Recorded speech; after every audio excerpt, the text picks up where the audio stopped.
Moonlight poured like milk over the broken stones of the Tower of Joy, silvering the blood that had not yet dried and toning every shadow into velvet. Sir Arthur Dayne, Lord of the Morning, last flower of ancient chivalry, stood amid the ruin of his brothers. Dawn planted tipped down in the chalky dust. His breath misted in the chill Dornish air as he stared at Eddard Stark, who knelt exhausted beside the torn violet petals of a bed-hangings bundle, rocking something small against his breast. No one spoke. How could they? 3 Kingsguard lay dead, felled by northern steel and the scouring wind of war. The rebellion was finished, Rhaegar slain upon the trident. Yet the child of dragon and wolf wailed, a thin, desperate cry that rose into the stark heavens. Lyanna's ghost seemed to echo it from within the shattered tower, her promise kept in blood. Arthur sheathed Dawn with painful slowness. Each motion felt carved from marble, each heartbeat louder than the wind. For the first time since boyhood, he tasted the brittle edge of uncertainty.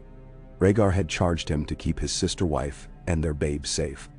But Gerald and Oswell were cold upon the stones, and the North had triumphed here by iron right. Honor warred with loyalty. Old vows tangled the marrow of his bones. "Eddard," he said at last, voice scraped raw, "give him to me." Stark's dark eyes lifted, wary, a hunted direwolf cornered in midsummer snow. "You would carry him south, to a dead king's mother, to Queen Rhaella across the sea? Robert will hunt you too." "Robert's wrath cannot match my duty," Arthur replied. "But I will not lay the boy at Dragonstone. You know his name must be hidden. Better he suckles at Winterfell's breast, beneath weirwood boughs, than die in exile branded oathbreakers' spawn." Mendor and Cherwa. Eddard's gaunt face softened at the thought of home, yet grief hardened it again. "My sister begged me, keep him safe. In Winterfell, yes. But Robert will come north. He will feast at my table, and lift the boy by the arms and see Lyanna's eyes staring back. He will know." Arthur stepped closer, midnight cloak stirring like storm surf around his greaves. "Then we shield him between us. Let me ride with you. Let the world believe I am slain. Dawn will not gleam in sunlight until the boy is grown. I shall be your shadow, unseen, but ever drawn. Sworn once to princes, I now swear to wolves." And the wind sighed through the tower's jagged crown. Dust rose and settled again, as though the world itself held breath.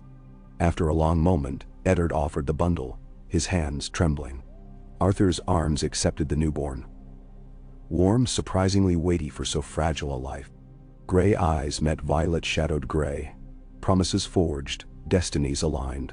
Together, they dug shallow graves for the brothers of the Kingsguard, singing soft the ancient song of Starfall. At dawn's edge they set fire to the tower. Stone though it was, dry rushes and wrecked bedframes sent tongues of flame licking skyward, devouring secrets. When the sun rose red, the Tower of Joy was smoke, ash, and rumor. And now, 3 weeks later, the party crossed the windswept plateaus of the Neck. Arthur rode hooded beside Howland Reed, silent as a Barrows king. Ahead, Eddard led a diminished retinue. Deserters from Robert's host who would speak no treason if coin and honor kept their tongues sealed. The babe lay swaddled against Arthur's chest, within the folds of a plain cloak dyed with peat and ash, until its fine Dornish weave looked small folk humble. Nights were chill. Under the ragged canopy of a crofter's abandoned hut, Arthur fed the child goat's milk warmed in a tin cup near the coals, while Ned dozed upright, sore across his knees. Each crackle of the fire seemed a herald to distant hoofbeats. Each owl cry might be a sellsword or Stormlander outrider, come to claim the bounty Robert Baratheon had set upon every dragon seed left in Westeros. Yet days slid by in uneasy peace. Lyanna's son, named simply John by Ned for the journey, grew stronger, pinkening at the cheeks, gripping Arthur's gloved finger with a will more iron than new-forged nails. Those small hands anchored Arthur's thoughts when memory plunged him into the crimson swirl of the trident, Rhaegar's breastplate crushed beneath a hammer blow, rubies spilling like summer berries across green water. He dreamt often of Dayne ancestors.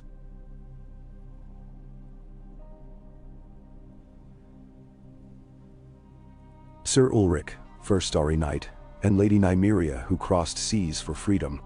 In dreams they judged him. Dawn gleamed in moonless halls. Questions of honor spun like comets. When he woke, Arthur whispered to the boy of stars and swords, of dawn's pale fire, though the babe answered only with contented burbles against his throat. On the verge of Moat Cailin, the party met Benjen Stark riding hard from Winterfell. Benjen flung himself from the saddle, joy and grief twin-laced in his boyish face. He embraced his brother, then halted, jaw tightening as he saw the tall hooded knight cradling an infant. "Who?" Benjen began. "The last vow I must keep," Arthur said, lowering his hood. Benjen's eyes widened at the dawn-bright pommel peeking from the stranger's saddlebag. "The sword of the morning. You should be dead. Many believe I am. Let us keep belief stronger than truth." They spoke in whispers until dusk. Benjen agreed.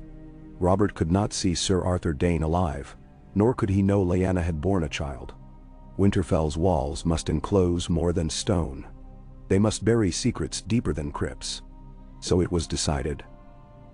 Arthur would ride east before crossing the last river to approach Winterfell under Night's cloak, entering through the postern used by hunters. Benjen would claim he'd found the babe on the road with a dying wet nurse, a nameless northern orphan for Ned's soft heart to shelter.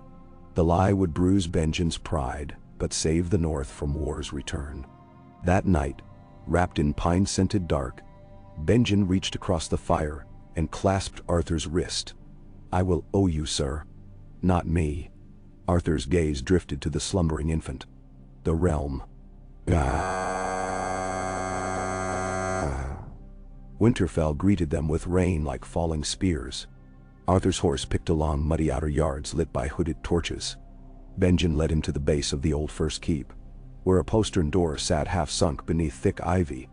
A silent stable boy, sworn to secrecy by the threat of Ned's cold justice, held the lamp high. Within, the corridors smelled of damp stone and cedar rushes. They ascended spiral stairs to a disused solar above the ancient Godswood Gate. Eddard waited there, cloak steaming from the ride, Maester Luwin fussing beside a cradle, newly built from heartwood plank. Arthur placed Jon gently inside. The babe kicked free of his blanket and regarded torchlight with wide gray eyes. "You have your mother's boldness," Arthur whispered. "Yet you must wear another face." "Jon Snow," Eddard said quietly. "A bastard born to some tavern girl I will never name." When Robert asks, "That is the tale," Maester Luwin frowned. "Sire, the child suckles strong, but questions will fly thicker than autumn crows. Even bastards must answer who their mothers were, lest gossip grow wings." "Nah. He is mine," Ned replied, iron in his voice. "And no questions will be asked under this roof, not by you, nor Septa, nor Stablehand.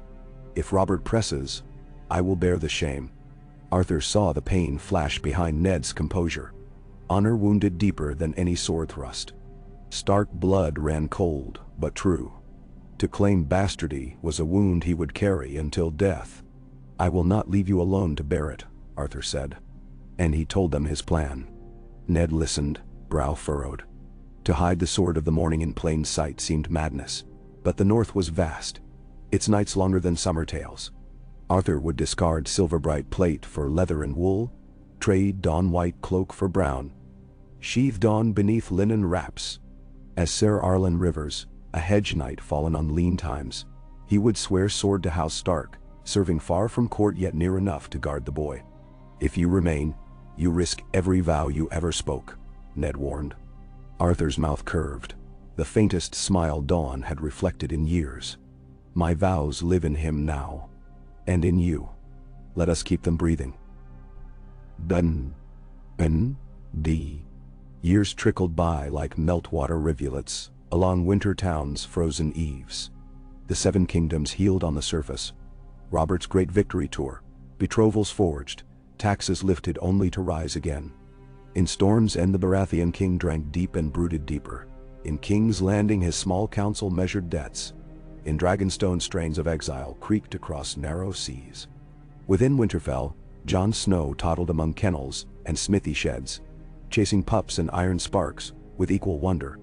When he fell, a tall man in plain leathers caught him, lifting him high with effortless grace, telling him of stars forged before men had fire. The bastard boy adored Uncle Benjen for wild tales, but it was Sir Arlen, silent warder of the yard, who taught him to grip a stick like a sword, feet set wide as the world. Only at night did the watchful knight set aside pretense. Behind a barred door beneath the rookery, Arthur unwrapped Dawn, polishing its milky length until it shone with trapped sunrise. He spoke to the blade of dreams deferred, of Lyanna's laugh echoing in the boy's eyes, of Rhaegar's harp unstrung. Sometimes Maester Luwin joined him, bearing raven scrolls of distant politics. Queen Cersei's twins born golden of hair, Stannis pressing for rights, the Greyjoys muttering on pike. Arthur listened, measuring dangers. In the 9th year, after the rebellion, a raven arrived blacker than others. King Robert would ride north with his great entourage, seeking the hand he trusted above all. He would feast and hunt and dig at old wounds with wine-soaked fingers. Arthur felt the realm tilt upon a knife's edge. Preparations turned the castle into an anthill. Benjen drilled the guards. Arya scrambled across roof beams.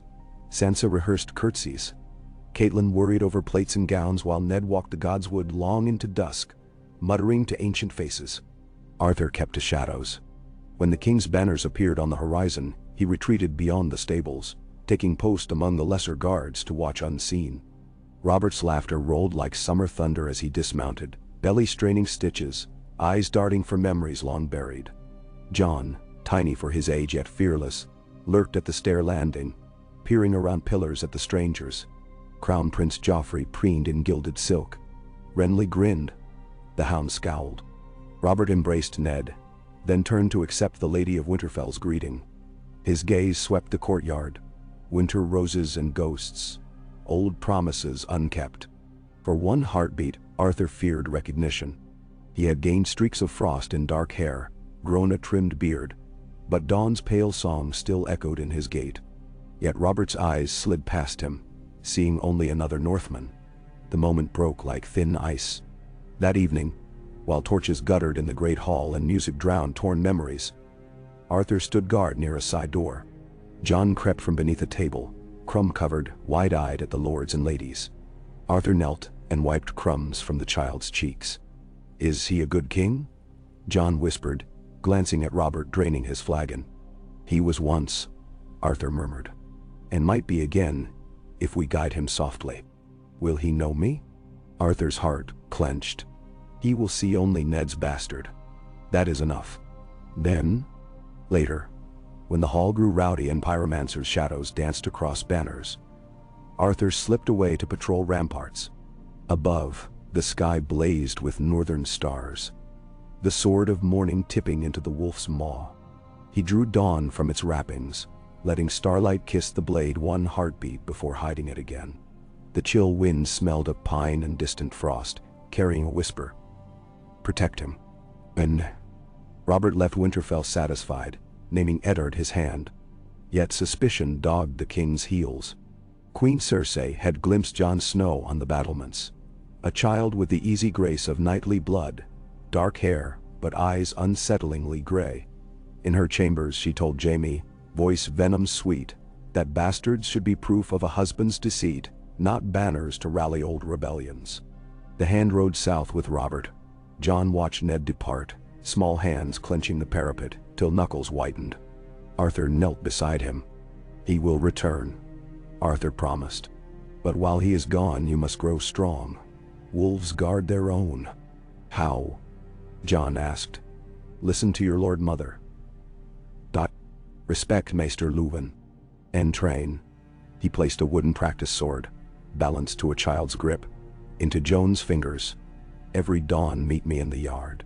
So began years of dawnlight lessons. Arthur drilled footwork until Jon's boots wore grooves in frozen mud, taught him stances that mirrored dawn's arc, parries as swift as swallow dive. When the boy whispered of feeling different, of being half a man without true name, Arthur spoke of Nymeria, who led 10,000 to new shores, of Dayne stardust running through old Valyrian veins. "You are more than name," he said. "You are choice. Each breath shapes the world." And one. Jon carried those words like a second sword. By 12, he bested boys older, though he never lorded victories. By 14, his silence cut deeper than brags. He would kneel in Godswood's snow, asking the old faces why mothers must remain mysteries, why honor forced good men to lie. Arthur watched, pride and sorrow bound in equal thread. He wrote secret letters to Dorne, cryptic missives to his sister Lady Ashara, still mourning Rhaegar Dar. He told her the child thrived, that dawn yet shone for a reason. But replies grew fewer, her grief a tide pulling her toward suicide's cliff. One raven never returned. Arthur rode weeks later to the marshes near Starfall, found only silence and foam where his sister had stepped into the sea. He scattered gull-white ashes upon waves, then returned north, hollow but resolved. And now one day, from King's Landing rumors snowballed. Ned clashed with Lannister gold. Small folk whispered of bastards with black hair in King's Landing, of a queen's adultery. Robert wrote seldom. When he did, wine drowned ink in smudged regrets. Arthur sensed storm. When news finally arrived, a raven with wax crimson as spilled heart. Ned Stark lay imprisoned under the Red Keep, accused of treason. Robert was dead, gored by boar. Joffrey sat the Iron Throne. War erupted like wildfire across riverlands and mountain passes. Catelyn commanded Winterfell's fortifying. Robb gathered banners. Theon Greyjoy boasted of spear dances. But Jon, barely 15, stood in the yard gripping the wooden hilt. Arthur had given him years before. "Take me with Robb," Jon begged. Arthur placed a gauntleted hand on the boy's shoulder. "Your battle is here. For now. Guard your siblings. Wars can be fought with patience as much as steel." Mendemar. That night, Arthur pondered a different path. If the truth were revealed, Jon Targaryen, first of his name, the North might rally beneath dragon and direwolf entwined. But Ned's head could roll before raven flight, and Robert's old fury might rise in every Stormlander heart. Timing, like swordplay, meant everything. So Arthur slipped into the crypts beneath Winterfell, dawn glowing faintly among dust-draped kings. He knelt before Lyanna's effigy, hands flat upon cold stone. "My lady," he whispered, "forgive me one last oath." Above, summer's shattering howl broke the stillness. Shaggy direwolves raced through courtyards as wildlings blew horns upon the wall, and ravens beat wings bearing tales of dead things walking. Arthur lifted his eyes. War of crowns mattered less if night itself fell across the world. To shield Jon from a king's wrath, a queen's spite, or the white jaws of winter, he must become more than Dawn's keeper. He must be the shadow between life and oblivion. He rose, sheathed the blade, and turned toward steps leading back to light. In the cradle of Winterfell, a boy dreamed of blade-cold starlight and a tower wreathed in roses. Soon those dreams would rouse dragons or wolves. Yet whichever path unfolded, Arthur Dayne would walk it, silent guardian of a truth sharper than any sword. And then, snow thickened like wool upon cloaks. The wall called Starks and Snow alike. Robb marched south. Theon sailed east. Sansa was seized in gilded cage. Arya slipped into legend. When Jon chose the black, Arthur did not protest. He helped affix the clasp at the boy's throat, fingers lingering on the direwolf. "Even in shadow," Arthur said softly, "stars still guide." Jon gazed up, brow knotted. "You have always been more than you seem, sir." Arthur offered a rare, true smile. "One day I will tell you every story. But for now, keep watch." Jon nodded, eyes bright with unshed truths, and rode for the wall. Arthur watched until horse and rider dwindled into white horizon, heart pulling like the tide toward that lonely height. Yet vows held him: protect the younger ones, guard Winterfell's flame. When the Boltons turned cloak and ironman fell upon the coast, Arthur fought in secret skirmishes beyond Carhold, blade hidden beneath Winter's cloak. When Ramsay's hounds howled outside Winterfell's gate, a nameless knight in torn leathers slipped through shadows, snuffing torches, opening posterns, guiding Bran and Rickon into the dark. History would not speak his name, but songs found him nonetheless. quiet ballads among small folk about the pale knight who wandered storms and kept children safe. Some claimed he wielded a sword forged of dawnlight, others that he rode a horse with mane of night. But Arthur cared little for rumor.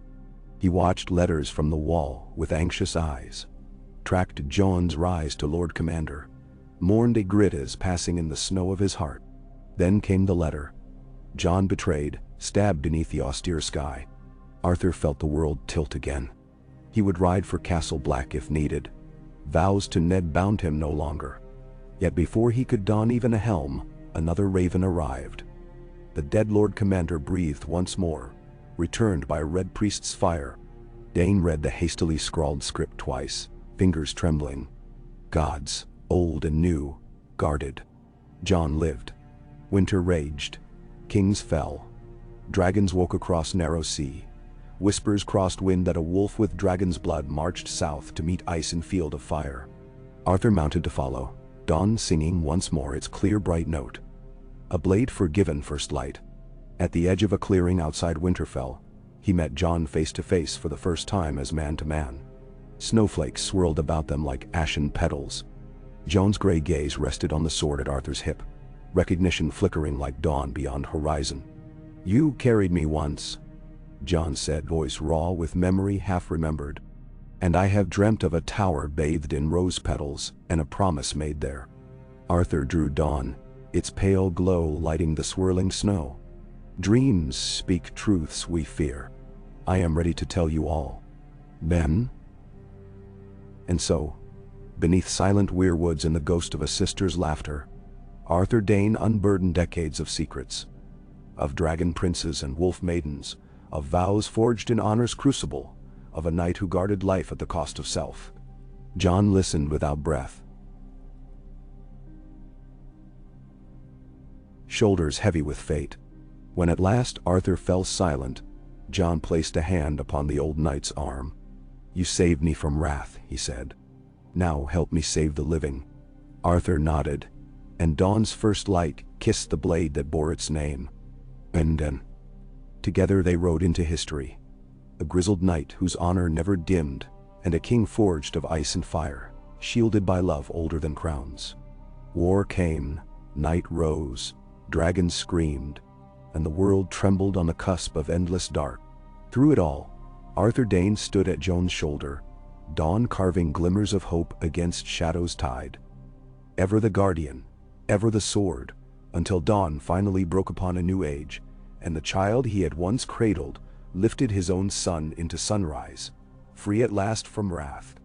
The tale of Arthur Dayne's silent vigil faded into legend.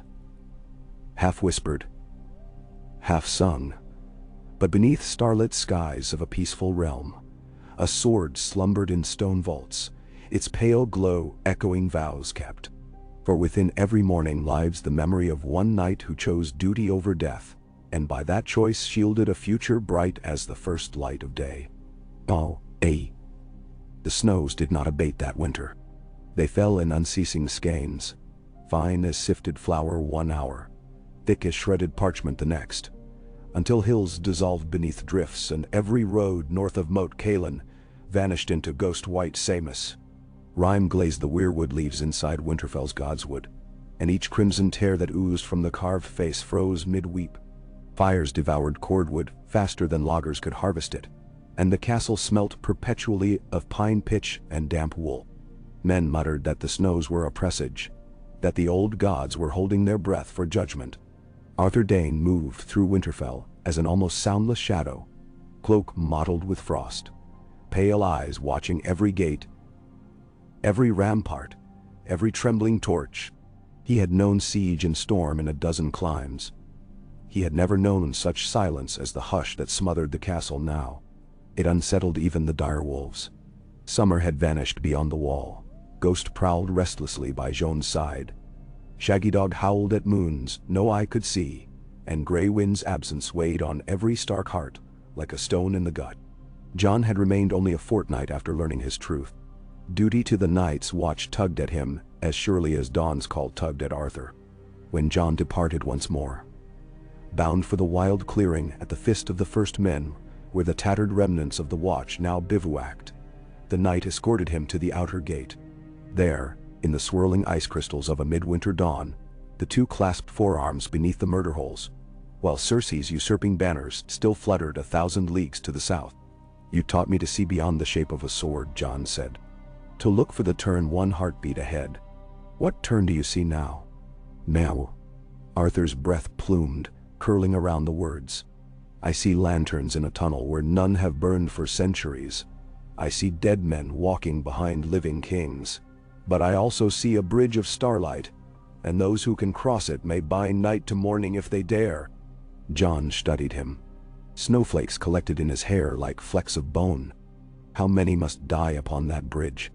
"As many as must live beyond it," Arthur answered. He drew dawn just enough for the first rays of failing sun to ignite its milk-white steel. This was forged from the heart of a fallen star. "I believe the gods do not waste stars. They make them weapons when the dark grows thick." Jon's lips thinned, but he nodded. "Then keep it bright, and keep the children safe." Arthur watched the small troop ride out. Jon astride his rangy dapple gray, Tormund Giantsbane booming laughter that steamed in the cold, dolorous Ed hunched like a crow. Ghost loped in their wake, tail a pale banner. The gate slammed shut behind, and the echo rattled through Arthur's ribs. He returned to his rounds. A hush had settled over the keep, but beneath the hush pulsed restless tension. A drawn bowstring held just shy of release. Robb's crown was ashes. Catelyn's body lost to river and rumor. Sansa trapped in some southern cage. Arya a wraith of whispers. Bran and Rickon had slipped south with Mira and Hodor under Arthur's guidance, vanishing into ragged anonymity across Flint's finger. Only young Beth Stark, the babe of Catelyn's final pregnancy, remained, cradled in wet nurse's arms as frail as sparrow bones. The infant's cries punctured the silence at odd hours, proof that life still grated against the blade of winter. On the 14th night after Jon's departure, a horn sounded from the east road. 2 blasts, sharp and staggering through the stillness. The guard atop the hunter's tower bellowed down that a lone rider approached, cloak shredded, horse spent. Arthur was on the rampart before the portcullis even rattled upward.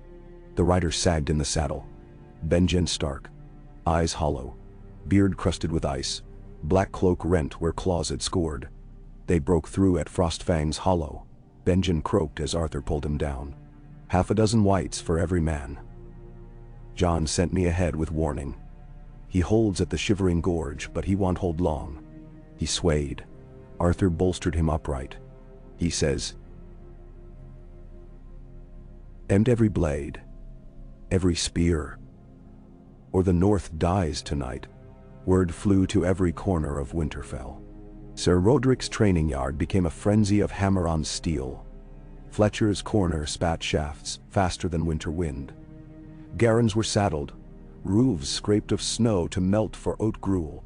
And Arthur Dayne paced it all, voice low but adamant when men's courage faltered, dawn unsheathed in bright defiance when fear threatened to stampede them. Yet he could see the numbers. Winterfell's garrison was a paltry spine compared to the tide rumored on the other side of Shivering Gorge. Ravens were launched to Carhold, White Harbor, Deepwood Motte, Bear Island. But ravens could not outrun the dead. Arthur stood in the armory's doorway, counting helms, spears, half-mended mail, and felt the edge of futility nick his resolve. That night, while snow rattled window shutters, he sat with little Beth in the solar above the godswood. The babe waved a pink fist at the firelight. Arthur cradled her with the awkward tenderness of a man long unpracticed at gentleness. Her eyes, tully blue, reflected the flames and the ghost of her mother's laugh. She would never know Catelyn's laugh. She might never know spring. "Lyanna asked me to protect life," he whispered to the infant. Voice rough. "Not just a child. Life itself. The warmth that pushes green through frost. I failed, Ashara. I will not fail you." Them? And see. A plan coalesced, stark as moonlight on dawn's edge, to split the garrison. Send half, with Sir Roderick West, to join Lady Maege Mormont's bears. Gather every horse fit to ride and lead a strike force east, light, fast, bred for winter. Harry the undead line. Harass their flank. Buy Jon the hours he needed for Maester-born firepots to be ferried down the icy river from Castle Black. It was madness, but madness tempered to purpose could shape history. Arthur found the Castellan poring over quills and ledgers. Sir Roderick's mustache bristled when the plan unfurled, but he saw the necessity. "We'll hold them like a bear holds wolves from cubs," the old knight vowed. "Gods help us." They clasped wrists, wolves and stars, an alliance forged anew. Before dawn they marched. Arthur rode at the spear point, armor hidden beneath crusted furs. Dawn disguised in a battered scabbard, wrapped with tarred cloth. A bannerless host, 200 cavalry, 80 bowmen, a cart of pitch-filled clay jars for fire, slipped through the east gate as first light lifted the black from sky. Hoarfrost creaked beneath hooves, breath plumed. Hearts hammered against constraints of fleece and iron. They reached the tumble of granite outcrops, overlooking shivering gorge by midday. Below, a ragged black line clung to the far shore. Men of the watch intermingled with free folk, torches guttering in a wind that seemed to blow from the throat of death itself. Beyond that line rolled a mass that defied counting. An ocean of pallid flesh, moving in eerie silence except for the crunch of crusted snow and the dry clack of skeletal limbs. Whites thronged the frozen riverbed in clumps, dragging axes, shards of obsidian embedded in skulls like black stars. Here and there, gaunt figures on dead horses surveyed the slaughter. White walkers, their inhuman gaze blue as midwinter noon. Arthur signaled. His bowmen dismounted, fanned out among the rocks, knocked arrows wrapped with oily rags ready to be lit. The cavalry formed two wedges on either flank behind him, pikes leveled. They waited for the moment when the dead began their push across the brittle ice toward Jon's position. When it came, it was almost graceful. The whites surged as one, a tide drawn by hidden moon. Jon's defenders braced shields against sled poles anchored behind them, forming a low wall along the narrowest throat of the gorge. Torches dipped, oil splashed. First ranks of dead ignited in sudden pillars of orange. But the tide did not stop. It boiled over the burning bodies, ice hissing underfoot. Arthur kicked his destrier forward. "Starfall," he roared. A nonsense word to most, but the thunder of hoofbeats swallowed confusion. His cavalry charged, hooves drumming, the world narrowing to the white riverbed and a mouth of darkness ahead. As they struck the flank, Arthur loosed dawn from its wrappings. A sun seemed to flare in the gloom. The blade cut through revenant ribcage and brittle sinew alike. Where it passed, frost steamed off steel. Around him, the cavalry riders hacked and hewed, iron biting frozen flesh, desperate prayer on every breath. The dead recoiled, startled by speed and light. That momentary stagger was all Jon needed. He bellowed an order, and his men ignited the clay pots lining the embankment. Green tongues of wildfire blossomed, sluicing a wall of flame that split the gorge like the jaws of some glowing beast. 1,000 whites were trapped between Arthur's cavalry and the blaze. For the space of heartbeats, the living dared believe. Then, from the far ridge, 4 white walkers raised crystalline spears. They thrust downward as if harpooning whales from a deck. The ice beneath Arthur's horse exploded, shards spraying like glass. He rolled free as his mount vanished into freezing water, whites tumbling after in blue-tinged torrents. "Regroup," he shouted, hacking a path toward the nearest rocky shelf. Half his riders followed. Others were dragged under by grasping dead or felled by shards. An ice spear streaked past his ear, detonating against stone and sending up a plume of powdered frost. Jon saw the collapse. He barked to Tormund and pushed across the flaming line, using shields as stepping stones until he reached Arthur's embattled knot. Ghost streaked beside him, white fur singed at tips. They slammed into the dead like a comet. Jon's Valyrian steel bastard sword cleft torsos. Tormund's great axe whirled. Ghost tore throats that were little more than leather straps. For a time it was enough. Body after body fell, limbs jerked in spastic denial. But the White Walkers advanced, and the scorch line of wildfire began to sputter where snowmelt streamed across swampy hollows. Cold leaked back, frosting flames to ash, and still more whites poured toward them, inexhaustible.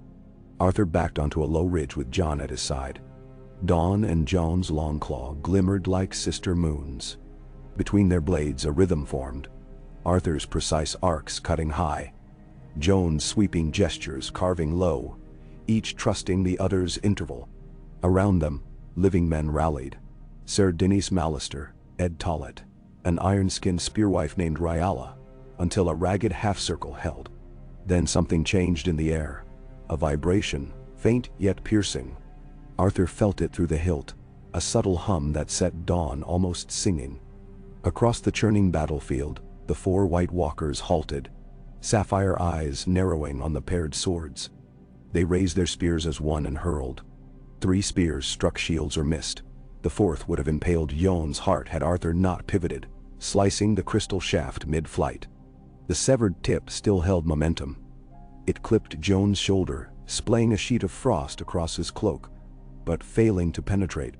Where Dawn's edge met the ice material, both fragments shattered into scintillating rain. Arthur's arm numbed from the impact. Yet as he steadied himself, he sensed rather than saw a ripple pass through the dead, an unease. Dawn's light had done more than parry. It had broken their weapon. Somewhere deep in marrow, he realized this blade, forged in a fallen star, might unmake more than whites. It might shatter the very iceborn progenitors of this horde. He leaned toward Jon. They fear the sword. When next they strike, we strike them. Jon's eyes flickered. Together. Together. Blade of star and blade of wolf.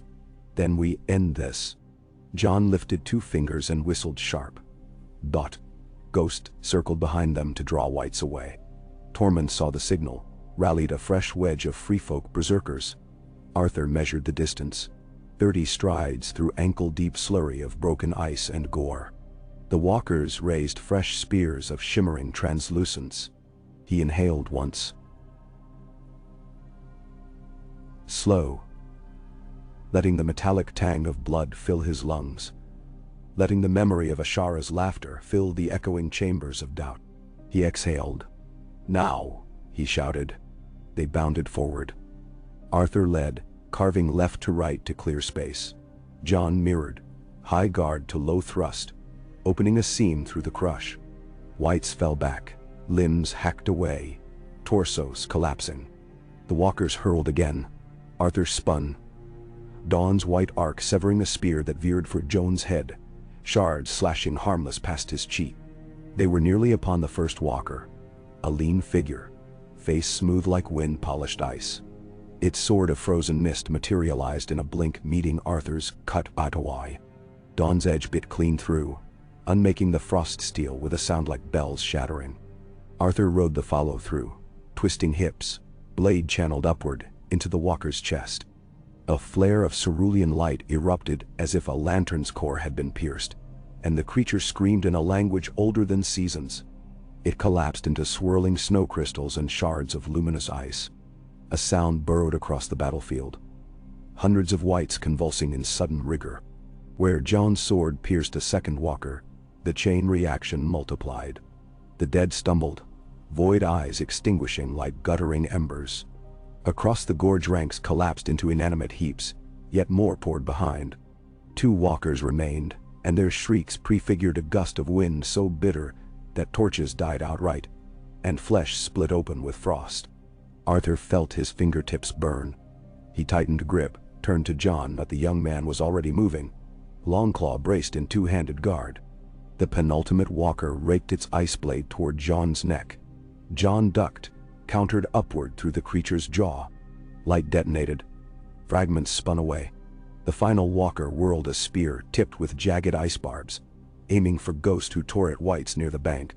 Arthur leapt, intercepting mid-flight. Dawn slicing the spear haft before driving point first through the walker's spine. It burst like glass. The spear's head fizzled into harmless steam. Silence pooled. Those whites, still animated, convulsed, collapsed. Snow sifted onto a charnel ground, dotted with frozen corpses and flickering pockets of dying flame. Distantly, Arthur heard the howls of wind across Frostfang passes. No new threat came. The dead stood, or rather lay, defeated, their animating puppeteers shattered. Jon leaned on Longclaw, chest heaving. Arthur rested Dawn against the ground. Their eyes met, not with triumph, but comprehension of cost. Hundreds of the living sprawled amid the dead. The gorge's snow was churned red-brown. Yet the tide had broken. They had bought breathing space. Night slunk in. They built pyres despite exhaustion. So many pyres that orange embers toured the gorge like a convoy of sinking suns.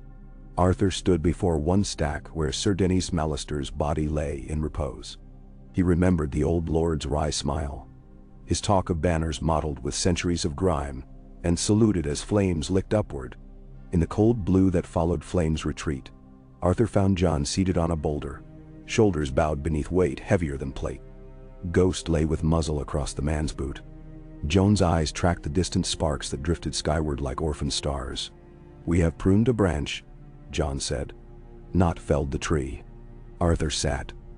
A reprieve can birth opportunity. Word will spread. The White Walkers are mortal, or something near enough. Men will dare stand, but men squabble while dead gather. Jon rubbed at the half-healed scar where Arthur's parry had saved him. South of the neck, they still barter crowns and grudges. Then we show them broken ice. Arthur's gaze traveled the corpse-strewn gorge. When wildfire cannot persuade, perhaps dawn will. Jon considered him sidelong. You cannot reveal yourself. Robert's brothers play at thrones. The Lannisters thirst for vengeance. Arthur exhaled white steam. Robert and Rhaegar died long ago. A different game is upon us. If letting the world see a star-steel blade convinces one army to ride north, the risk is worth taking. Jon's fingers tightened on Longclaw's pommel. And if the South proclaims you traitor? Flogs you through streets? I have hidden behind false names too long. Honor grown in darkness twists. Better to die under my own star than live under another's shadow. Ghost lifted his head, ears pricking. Hoofbeats crunched in hard snow. Tormund approached, beard ice-flecked. Grin wolfish. "Ay, pale knight, you speak like a man planning legend. But the living need food, fire, wood, dragonglass for every spear tip." He flopped down beside them, joints cracking.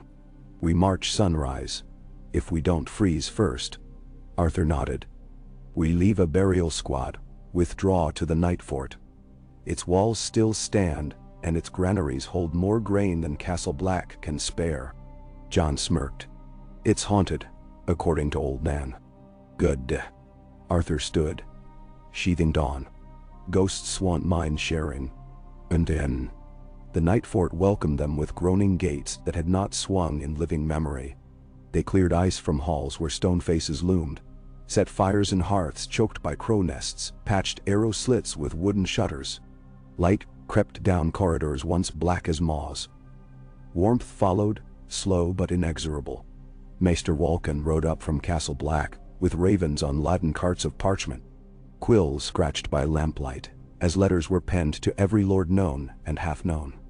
A White Walker slain by Valyrian and star-forged steel. A battle won by free folk and crows united. Some scrolls bore stark wax. Some Night's Watch. Some a sigil improvised by Tormund. 3 horns crossed. Each parchment ended with a single uncompromising sentence. The dead can die. Come north or perish alone. In the Ravenry, Arthur helped tie cords to black wings. One raven balked, too old. Its feathers sparse. He loosened its bond and released it into the rafters. "You have carried enough messages," he murmured. The bird cocked its head, then flew into frosted beams where it watched him with uncanny focus. Outside he found Jon on the wall's parapet. The wind was sharp as flensing knives. Below, the haunted forest stretched infinite. Jon leaned on the ancient ice, eyes narrowed. "Do you hear them?" Jon asked. Arthur listened. "Wind only. Nothing. Sometimes at night, I hear drums. Not from the dead, from men beyond these trees, clans carving spears from heart trees, singing songs older than we know." Jon rubbed his gloved hands together. "If they march too, the dead will add many thousands more to their number. Then we must bring their living hearts into our ranks first." Arthur met Jon's gaze. "Let me ride to them." They know me less than ghosts, but a sword that kills walkers weighs more than suspicion. Jon hesitated. If you fall, then you wield dawn next. It was meant for you. Silence blossomed colder than wind. Jon's eyes misted. It is not my sword. Not yet, Arthur conceded. But blood of the dragon runs in your veins. The sword knew that at the gorge. Jon shook his head. I must bear a legend's burden. Let me earn it, blade by blade, not by inheritance. Arthur smiled. You already have. Enderu. Word of their victory traveled swifter than ravens alone. Wildlings returning in scattered bands bore tales to the gift. Traders carried rumors across White Harbor's quays. Ironborn thralls whispered in deep wood modded's kitchens. And one night, as waning moon cast pale gleam over Nightfort's courtyard, horns brayed from the southern approach. A procession rode in. Standard of a crowned stag crossed by a white book. At its head sat Sir Barristan Selmy, white cloak heavy with rime, but eyes bright beneath his helm. Behind him marched 50 knights of various houses, some Baratheon, some Tarly, some Clegane vassals, each wearing a black ribbon pinned over their heraldry. Arthur descended the stairs, Dawn at his hip, leather cloak stirring. Sir Barristan dismounted and approached. For a heartbeat they stared, the past incarnate in steel and snow. Sir Arthur, Barristan said at last, voice hushed. The world swore you dead. Sometimes death is a cloak, Arthur replied. Barristan removed his helm. Lines scored his face like cracks in marble. I come bearing the king's apology. Not the boy who claims the Iron Throne, but the one across the sea. Daenerys Stormborn bids me stand with those who fight the true war. He turned. From among the ranks stepped a young woman clad in riding leathers lined with pale wolf fur. Dark hair plaited back, blue eyes gleaming. Sansa Stark curtsied. And the Queen's message meets the Lady of Winterfell's. I have crossed half a world since fleeing that pit of lions. I bring ships promised by the Tyrell fleet and grain enough to feed a host. Jon emerged from the keep's doors. For a moment he stood transfixed, ghost of a boy he once knew flickering behind his gaze. Then he strode forward and folded Sansa into a tight embrace. She trembled, tears freezing on lashes. Barristan watched, eyes glossy. Reunions give hope. Arthur inclined his head. Hope will need steel. Welcome, sir. They clasped arms. Two legends, one faded, one reborn, allies at last beneath the wall's implacable ice. Behind them, new banners unfurled, wolf crowned by flame, stag encircled by lemon blossoms, dandelion on midnight field, and at the heart a single white sword upon violet sky. Dawn? Maester Walken tallied numbers by torchlight. 6,000 men altogether with provisions for half as many. It was not enough to meet the darkness entire. But it was enough to wound it again. And wounds can bleed eternity out of monsters. And in shower. Through late winter, they trained. The Nightfort's courtyards rang with clash of metal. The vaulted corridors echoed with commands. And the courtyard well served as forge-quenching pool for dragon glass arrowheads. Sansa oversaw ration stores. Tormund drilled free folk spear lines. Barristan taught nightly formations. Jon walked the wall's heights at sunset with Arthur discussing strategy. One such evening they paused at a gap where time had gnawed parapet to rubble. Wind screamed through like an organ pipe. Far below, purple twilight stained the forest. Your mother's story must be told, Jon said suddenly.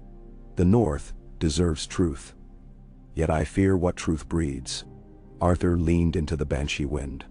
Truth is never gentle, but secrets poison. When this war is won, reveal it. When hearts are grateful rather than guarded. Jon's breath plumed. And you? What becomes of Sir Arlen Rivers? Arthur traced a finger along Dawn's scabbard. When night is defeated, I will return to Starfall. I will set this sword back in its cradle beneath the sky. Unless its rightful bearer claims it first. Jon lifted a brow. I meant what I said, Arthur continued. Dawn's light awakened for you. I saw it. Then thou. Jon looked to the horizon where east and west bled into the same cold bruise. If light chooses me, perhaps. But first, let me be simply a brother, a son, a man who holds the line." Arthur turned to him. "You are that. And more. Accepting both is your forge." The wind quieted, as though eavesdropping gods had found satisfaction. The dead returned on the 24th night of the new moon. Scouts spotted flickers of blue-white flame between the pines south of the gorge. Lanterns of cold fire borne by cloaked figures astride skeletal elk. 8 white walkers advanced in arrowhead formation. Behind them strode a new tide of corpses, twice the size of the previous host. In the Night Fort's war room, Arthur ran fingertips across the faded mosaic of the north. "We cannot meet them head-on again," he said. "Numbers alone will crush us. But if we fracture their command, the tide falters." Sansa traced a slender finger across the map. "The gorge narrows here less than 50 yards. The river beneath is shallow. Your wildfire trick may not hold, but a collapse might." Jon nodded. "We rigged the shale cliffs with explosive pyres. When the walkers reach the choke, we detonate. Cut them into 2 corpses of an army." "Bendarau." Tormund grinned. "I like corpses that stay corpses." Barristan folded arms. "We must lure them exactly there. That means showing ourselves vulnerable." Arthur inhaled. "Then the bait must gleam bright enough to draw every frozen eye." He met their gazes one by one. "I will lead the vanguard." Jon's protest was instant. "No. I will." Arthur held up Dawn. "They fear this blade. They will chase it. And you, Jon, must lead the strike that severs them when they do." Stubborn silence. Sansa touched Jon's sleeve. "Let the night be our dawn. You must be our day that follows." Jon's jaw tightened, then loosened. "Very well. But you ride with 50 of my best, not alone." Arthur accepted. Preparations unfolded, feverishly. Masons carved deep pits at the cliff bases, filled them with pitch-soaked timbers and casks of whale oil traded from Ibn years past. Dragon glass mines beneath Eastwatch yielded shards fixed to arrowheads. Jon's force concealed themselves behind the cliff ridges, each squad tethered by rope lanes for scaling when the moment came. On the appointed dusk, a heavy hush drowned the forest. Snow fell in feathery silence. Arthur led his 50 down the ridge path. Free folk archers, black brothers, Stormlander knights who now wore black ribbons. Every eye on him. He bore no banner. Dawn was banner enough, its milky sheen visible even through snowfall. They crossed the riverbed's crunchy skin and set torches ablaze to advertise their presence. The dead answered. Like swell behind a tidal reef, they advanced in long ranks, the 8 white walkers gliding ahead upon dead elk, whose hooves did not break crust. Their spear tips gleamed starlight. The living host braced. Arthur felt calm, almost detached, as though time had expanded to accommodate his thoughts. Every footfall of the walkers, every crackle of ice underfoot, every breath of his horse seemed separate pendulums, synchronized by fate's unseen hand.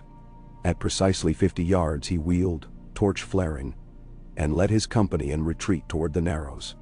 The walkers accelerated, more swiftly than their regal bearings suggested, their escort of whites blanketing the plain. Snow devils spiraled in their wake. Ahead, the cliffs loomed. Arthur's riders funneled into the corridor, spurring mounts to foam-flecked frenzy. The dead followed. As Arthur passed the last marker stone, he saw Jon's silhouette above, a slender black line against gray sky. One arm raised. He pressed knees to saddle. His horse surged. Whites closed behind, gnarled hands clawing air feet away.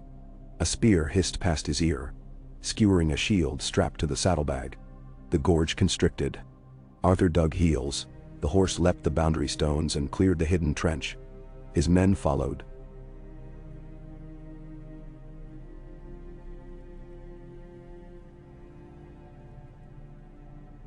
Some tumbling over, scrambling up the far bank. The walkers entered the narrows. Jon's arm dropped. Flame blossomed under snow. A thunderclap tore the gorge as the shale bluff detonated. Walls of rock folded inward, burying the first 3 ranks of dead, including 4 walkers, under thousands of tons of rubble. The concussion split the ice crust, opening fissures that swallowed whites by hundreds. Fire shot through crevices, igniting pitch pits, so that it seemed the earth's belly belched orange. Arthur's horse stumbled. He rolled, sprang up, slashing at whites scrambling from debris. His men reformed around him. Across the smoking divide, the remaining 4 walkers stood on a collapsing ice shelf, dismounted elk already sinking amid shattered ribs.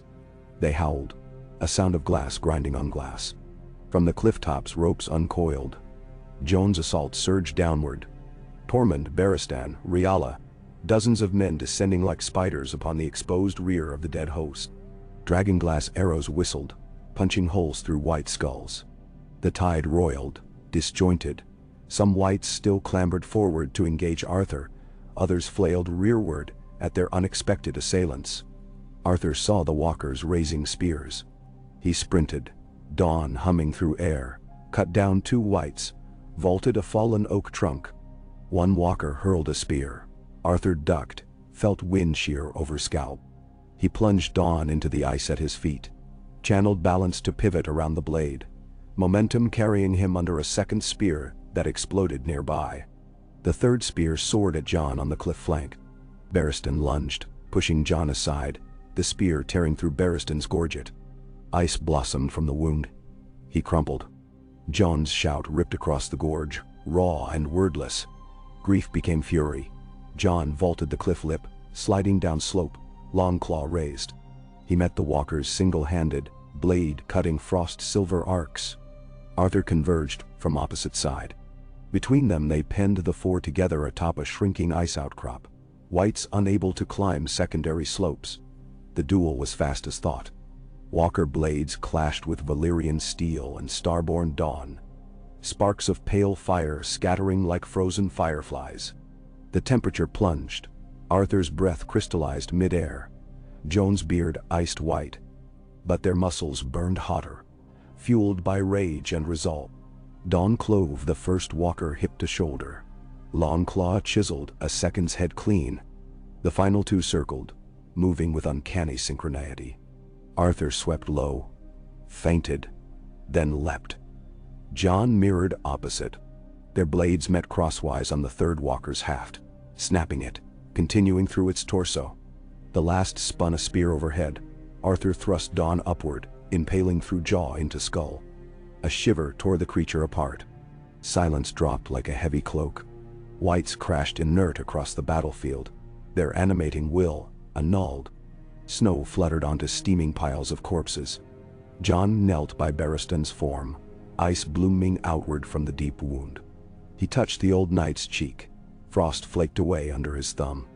Barristan's eyes opened, a sliver of clarity. "Worth it," the Lord Commander of the Kingsguard whispered. Jon swallowed. "Rest, sir." Arthur lifted Dawn's hilt to his brow in salute. Barristan's gaze settled on the sword. Recognition, admiration, peace. Then the light fled him, and the frost ceased spreading. At dawn, pyres burned again. This time atop the wall's shadow rather than in the gorge's gut. Barristan Selmy's bier stood central, draped in a white cloak trimmed with black ribbon. Jon delivered eulogy, voice hoarse but steady. He spoke of kings served, of honor unyielding even when thrones did. When flame took the cloak, Arthur felt something release inside him. An old rivalry's echo turned to shared purpose in final harmony. By noon, ravens carried news south and east. 2 hosts of dead broken. Half the walkers felled. Hope sprouted in hearts long jaded by politics. Houses once at odds began dispatching riders north. Tyrell bannermen deserted King Joffrey's dwindling cause. Dornish spearmen led by Lady Nimara Sand pledged after receiving word that the Sword of the Morning himself fought at the wall. Even Ironborn captains sensed winds shifting, and weighed loyalties not to Krakens, but to their own survival. Within the Nightfort's library, Sansa drafted missives of alliance. Each bore wax imprinted by a new seal, a direwolf back-to-back with a shooting star, encircled by flame. She presented one to Arthur.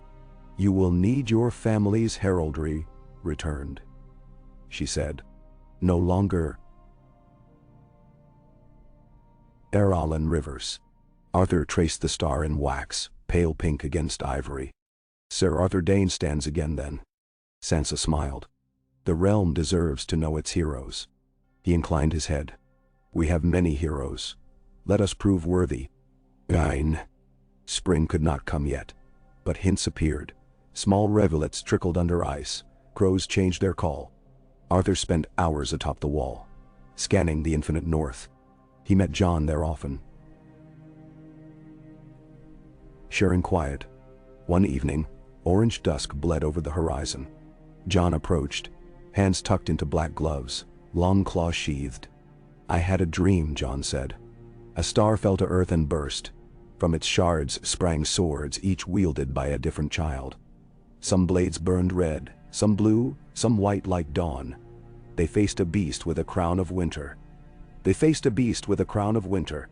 swords together formed a circle that trapped the beast until dawn rose. Arthur watched the sun's last glint on distant peaks. Dreams carry truth, if we listen. Many swords will matter. Many hands. But you are the point where circle begins. Jon exhaled. I still doubt. So did I once, kneeling among the dead at the Tower of Joy. Arthur placed a hand on Jon's shoulder. Doubt is a whetstone. Use it. Jon nodded, looked to the vast whiteness. We march at first thaw. South, for grain and allies. Then we return. With dragons perhaps. Or perhaps dragons find us. Arthur said softly. They stood in silence until stars pierced the sky. Dawn remained at Arthur's side, tranquil, ghostly pale. Once, its gleam had been secret. Now it shone openly, beacon for a realm battered but unbroken. The work ahead loomed immeasurable. Night would deepen before it broke. Yet dawn had broken twice already. Once from the heavens, once from the heart of a knight who chose life over legend. It would break again. And when it did, Arthur Dayne would be there, star steel in hand, guarding the bridge of morning for all who dared cross. In the thaw's first shy week, thin sheets of ice split and drifted down the white knife like broken mirrors, glimmering beneath pale sunlight. The air, though yet untrustworthy, lost its bitter bite, and the night fort's cavernous halls smelled less of chilled stone and more of damp earth awakening. Creaking rivulets ran beneath the wall's shadow, carving faint music from ancient ice. With each passing dawn, the harsh whiteness of far north ceded a fraction to tentative grays, and the occasional hint of sullen brown, where soil showed through. Arthur Dayne watched these changes from the height of the wall. Gloved hands folded atop the ice-rimmed parapet. Snowmelt dripped from a fissure overhead and spattered on his cloak's hood, but he scarcely noticed. His gaze roamed the vastness beyond the tree line where hoarfrost clung to pine needles like silver filigree. Somewhere in that wilderness, the Night King, or whatever remained of his fractured power, surely marshaled new horrors. Yet for the moment, the world felt suspended, poised between storms. Boots crunched behind him. Sansa Stark climbed the last ice-scored rung of a ladder, cheeks reddened, auburn hair blowing free beneath a sable hood. She came to the parapet and drew breath at the sight. Unending forest, foothills rumpled beneath lingering snow, and a dawn-pink haze smudging the horizon. It almost looks peaceful, she said. Peace is seldom more than a breath, Arthur replied. But that breath can revive a realm if used well. She hugged her cloak tighter. The ravens from White Harbor arrived. Lord Wyman promises 5 ships laden with barley, oats, and salted cod. They'll anchor at Eastwatch once the pack ice clears. Good news. Arthur angled to face her. Any reply from River Run? None yet. Edmure's maester fears Lannister reprisals. Sansa exhaled fog. I offered safe passage through White Knife ports, but I think Edmure is trapped by hostages more than walls. Arthur rested one gauntleted hand on Dawn's pommel. Chains can be forged of love as surely as iron. She glanced at the pale sword. As you well know. He gave a faint smile. One seldom seen. Aye. But hearts must weigh which chains they bear willingly, and which must be broken. Sometimes I feel my heart has too many links. Sansa's voice tremored. just enough to betray fatigue. When I think of father, of mother and Rob, I fear I'll break beneath them. Arthur studied her, no longer the naive girl of Winterfell, but a woman tempered in Lannister iron and southern intrigue. Steel is strengthened by quench and hammer, he said gently. Your heart has known both. It will not break. She swallowed and nodded. We must move soon, before the snows return. Jon plans a council at Mole's Town with the wildling chiefs and northern lords who answer his call. He asked that you and I ride with him. He believes a united front may sway those still hesitant. Now, Arthur turned southward where the wall curved away into hazy distance. When does he leave? Tomorrow before sunrise. Then we shall ride at his side. Sansa managed a small smile, but worry remained in her eyes. Arthur resolved to lighten her burden if he could. And then day. Night deepened earlier than expected, as if shadows sensed the coming journey. In the Night Fort's great hall, rough timber tables stood end to end, laden with bread trenchers, fried salt pork, and turnip stew enriched by the Tyrell grain Sansa had bartered. The scent of food mingled with smoke from a dozen braziers. Warriors of every stripe, free folk, black-cloaked brothers, Mormont bears, Stormlanders bearing stag sigils with black ribbons, shared benches in wary camaraderie. Arthur sat modestly near one brazier, Dawn resting against the wall behind his chair. He ate sparingly, more intent on observing. Jon walked among the men, speaking with quiet intensity. Ghost padded at his heels, enormous white head turning toward every sudden noise. Tormund Giantsbane, red beard braided with bits of ice, laughed thunderous approval when a small northern boy, a page from House Flint, offered him a mug of ale, strong enough for wild men. Across the hall, Lady Nymara Sand of Dorne conducted a frank exchange of dagger tricks with Lyra Mormont. Both grinned as though sisters. The unlikely harmony struck Arthur as fragile, like two sheets of ice pressed together, cohesive only so long as temperature remained constant. Yet he saw hope in it. Men and women who days before might have slit one another's throats, now shared stew over talk of arrow supplies and dragonglass caches. Shared purpose, Arthur mused, could weld bloodlines better than any royal marriage. A hush fell when Jon rapped the butt of his spear on the stone floor. He climbed a stool and surveyed the company. Candlelight flickered across his features. Lines of fatigue etched themselves more deeply each week, yet his eyes held fierce clarity. Brothers, sisters, Jon began, voice echoing off vaulting beams. We ride at first light for Mole's Town. Lord Glover's men gather there, as do the remaining clans of the hills and the first of Lady Tyrell's outriders. We meet to speak as one voice. Let no petty feud poison this chance. Ben? Murmurs of agreement thrummed. I know many of you have reason to mistrust southern lords, Jon continued, gaze sweeping the room.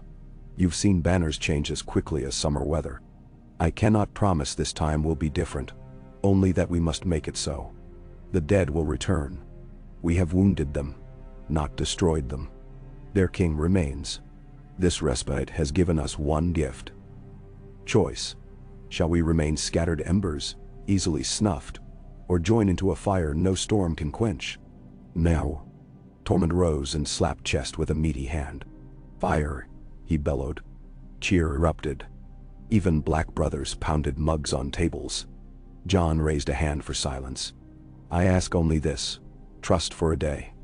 Ride with me, hear each other, and let us decide our fate together. Cheers again. Jon climbed down, exhaustion bowing his shoulders once more as the crowd resumed eating. Arthur rose, intercepting him before he slipped toward the corridor. Well spoken, Arthur said. Your father would be proud. Let's hope I earn that pride. Jon rubbed brow. Rallying them was easy tonight, keeping them united tomorrow. Another matter. We'll manage. Jon regarded him. I value your calm. When you stand nearby, it feels steadier. That is merely the illusion age grants. Arthur allowed a wry note. Age, maybe. Or reputation. Jon's gaze drifted toward Dawn. Sell me sacrifice. I have spoken with his squire. Arthur interrupted softly. We will carry Barristan's banner when we march south. A white cloak trimmed with the black of mourning. He set hand on Joan's arm. The realm must know sacrifices transcend borders. Jon nodded, eyes shining. Thank you. Arthur offered a small bow. Rest now. You'll need clear eyes at council. Jon departed toward the stairwell leading to his modest chamber beneath the rookery. Arthur returned to his brazier seat, but did not sit. Instead, he lifted Dawn, feeling its unnatural chill through leather glove. The sword seemed restless, almost vibrating against his palm, as though sensing imminent trial. Morning broke with a light drizzle, not as biting as prior days, but persistent enough to turn hard-packed paths into slush. Mercifully, the wall's elevator had been repaired by blacksmiths, working through the night, expediting descent for the column. Horses, shaggy northbred beasts accustomed to icy footing, lined up half-dozen at a time to ride the wooden cage lift. Arthur rode a dun gelding named Dustfoot. Sturdy, unremarkable, chosen deliberately to avoid drawing additional attention. Dawn he concealed beneath a weather-stained cloak rolled tight and bound behind his saddle. Among the free folk, 3 other swords of Valyrian make were similarly disguised. Gifts from Lady Sansa's archives and the Tyrell coffers. The plan: scatter their telltale glint until needed. Jon rode ahead on his grey, flanked by Tormund and Lady Namara. Sansa followed near the middle of the procession in a covered wagon, fitted with slatted windows. Her presence vital but too risky to expose entirely on open road. A dozen Mormont archers served as her guard, fierce young women who joked they'd rip the throat out of any man daring approach uninvited. The journey to Molestown, ordinarily half a day's easy trot, took nearly twice that, with wagons, livestock, and supply sleds dragged behind by oxen. The old King's Road cut through shallow ravines where runoff from melting snow turned to rivulets. Still, morale ran high. At noon, under a thicket of bent birch, the column halted for quick boiling of oats. Tormund entertained the waiting troops by recounting, with dramatic snow-swirled flourishes, the time he bedded a she-bear he swore wore a necklace of rubies. The younger Black brothers laughed themselves breathless. Even stoic Ironborn cracked grudging smiles. Arthur remained mostly silent, scanning ridgelines. The uneasy peace felt too appropriate. He had learned to distrust convenience in warfare. The enemy struck when hearts dared relax. Dusk's approach lent further unease. The column resumed, boots sucking in mud, harnesses creaking. Molestown's smoking chimneys appeared at length. Dozens of squat turf and timber huts clustered around the half-destroyed inn, where Jon had fought mutineers years prior.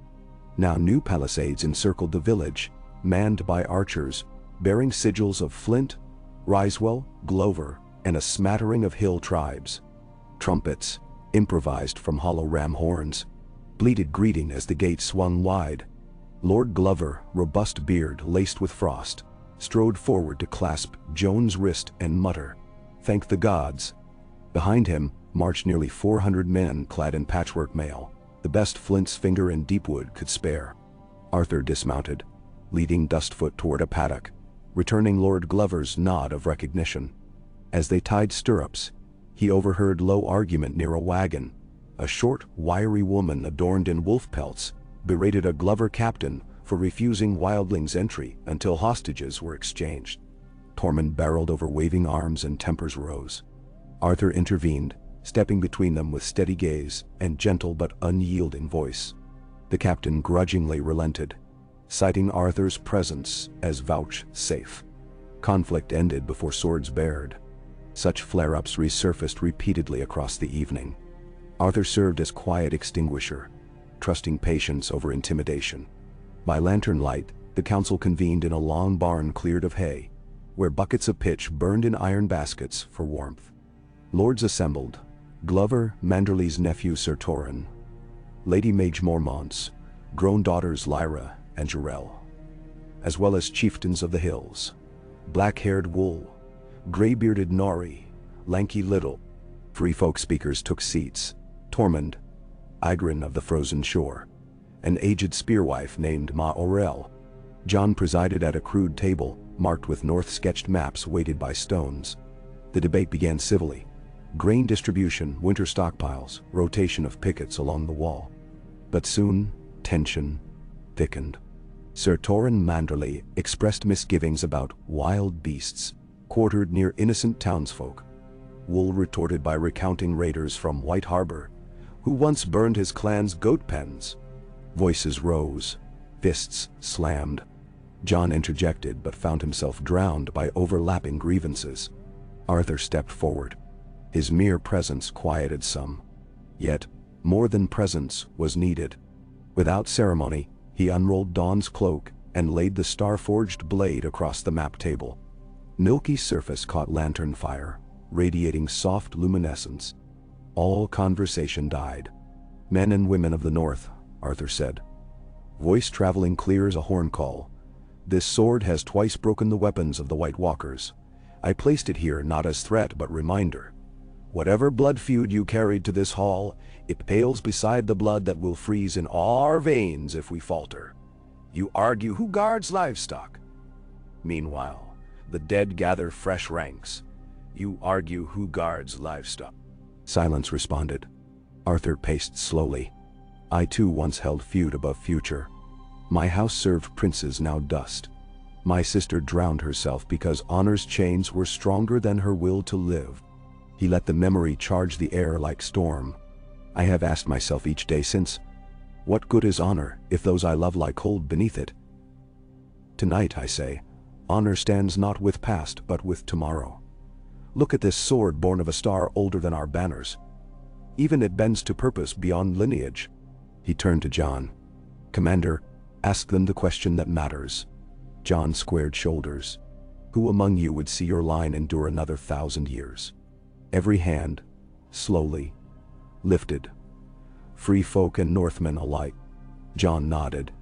"Then let us set aside whose forefather stole whose cow. Tomorrow we pledge each other bread and blood. The day after we march for Eastwatch to meet the Tyrell fleet. And when the sea route's clear, we sail for Dragonstone to petition Queen Daenerys for her dragon's fire." Muttered astonishment flickered. Lord Glover quirked brow. "Bring Targaryens north? The wolf invites dragon to his den." "Better dragon's heat," Jon replied. "Than cold death." Sansa rose from behind a screen where she'd observed unseen, stepping into light. "We will treat with Queen Daenerys," she said, voice resonant. "And with every house south that still draws breath. The north will not kneel, but neither will it let pride freeze children's bones." Sansa met Glover's eyes until he dipped chin in reluctant assent. The chieftains grunted approval. Even Tormund crossed arms and muttered, "Firewoman might be easier to trust than these pink faces anyway." Consensus, though thin, formed. Arthur exhaled inwardly. Dawn's glow eased to faint shimmer. Yet he noticed one face unmoved by speeches. Ma Nori, wizened but keen-eyed. After meeting broke for ale, she approached him. "Pretty speech," she rasped, "but words blow away. What binds king in common when frost bites?" "Sacrifice," Arthur answered, "shared and plain for all to see." She eyed the sword. "You mean to die with that in hand, if that is what tomorrow asks?" He dipped head. "But first, I mean to fight with it." Ma Nori spat into sawdust. "Then don't waste blood tonight." She nodded toward outer darkness. "I smell fear out there."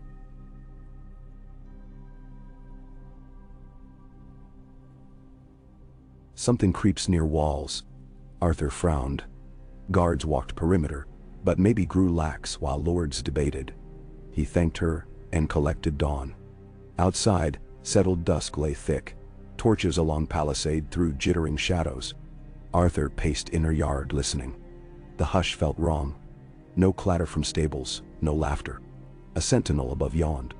Then Arthur heard it, faint scritch of claws on timber. He scanned palisade's outer face, caught movement, swift and low, near South Gate. Before he could shout, a cry erupted atop walkway. Archer toppled backward, clutching throat scored by something unseen. "Arms!" Arthur boomed, voice cutting night. He sprinted toward gate ladder, took steps two at a time. Emerging on catwalk, he beheld horror. Forms slithered over palisade. Small, twisted, pallid like half-grown children, but eyes glowing sapphire. Whitelings, perhaps bear cubs or wolf pups, warped by dark sorcery, clawed at wooden posts, fangs bared. Arthur's shout drew steel from all quarters. He leapt onto walkway, swinging dawn in bright arcs. Its kiss vaporized one creature in shower of frost, but more swarmed. Two landed inside yard, latching onto a wagon horse, gnawing until beast screamed. Torches blossomed. Jon raced out, long claw drawn, Sansa guarded by Mormonts behind. Tormund barreled into one whiteling, crushing bones beneath spiked maul.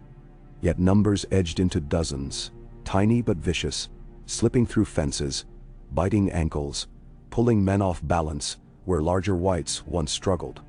Arthur realized strategy: test their defenses, sow terror before a true assault. He bellowed orders to seal huts, form tight shield knots.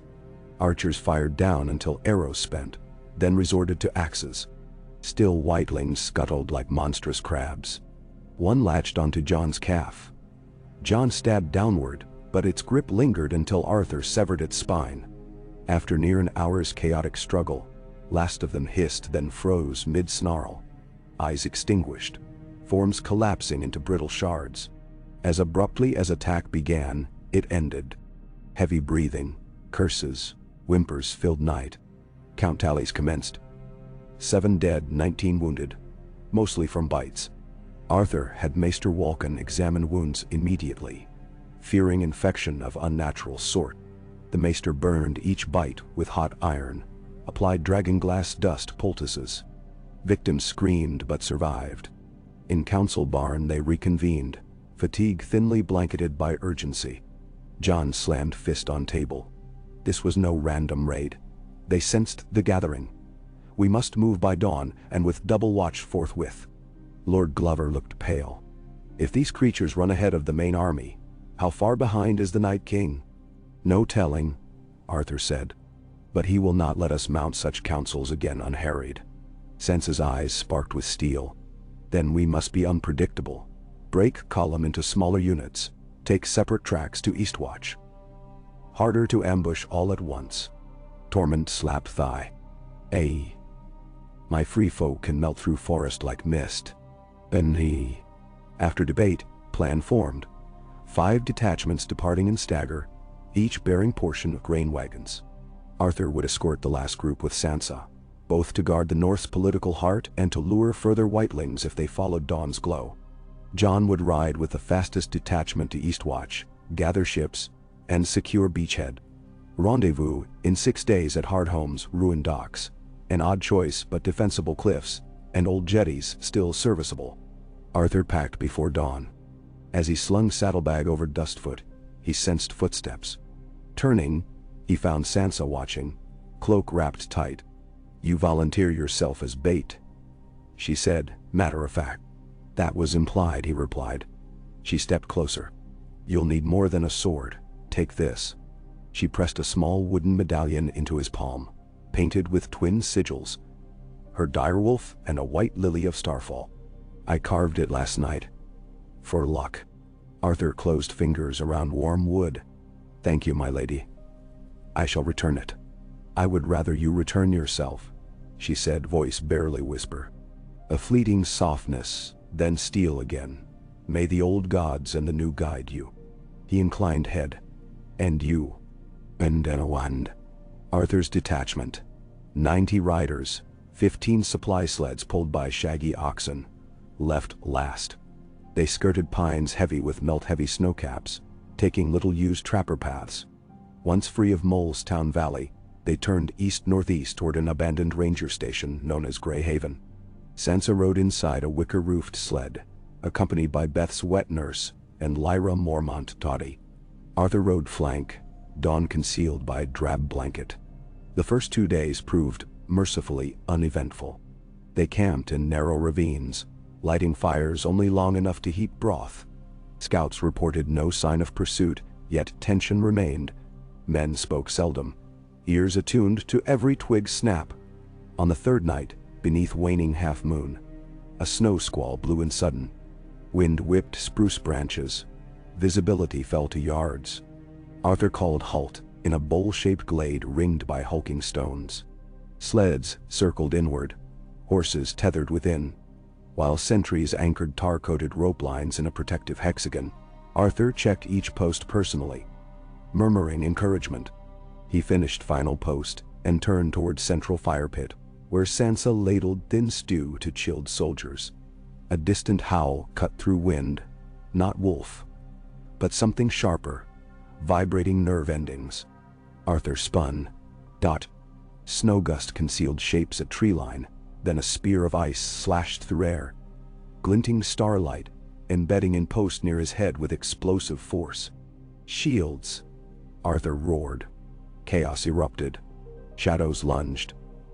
Humanoid yet emaciated, tall as men but limbs elongated.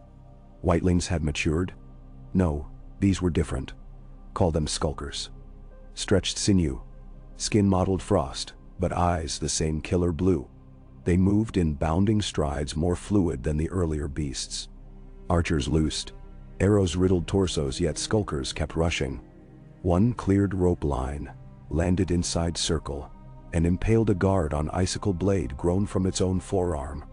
Arthur dashed, dawn flashing. He severed both arms, then cleaved torso. Shards scattered like shattered porcelain. But there were many. Sentries fought back to back, yet skulkers darted under shields, slashing hamstrings. Arthur directed defenders to tighten ring around sled containing Sansa. Lyra Mormont emerged emblazoned in her bear cloak, wielding twin axes. She engaged two skulkers, dancing, axes humming arcs that chopped crystal bones. Still, they pressed in waves. Arthur realized pattern. They targeted rope anchor posts first, severing protective barrier.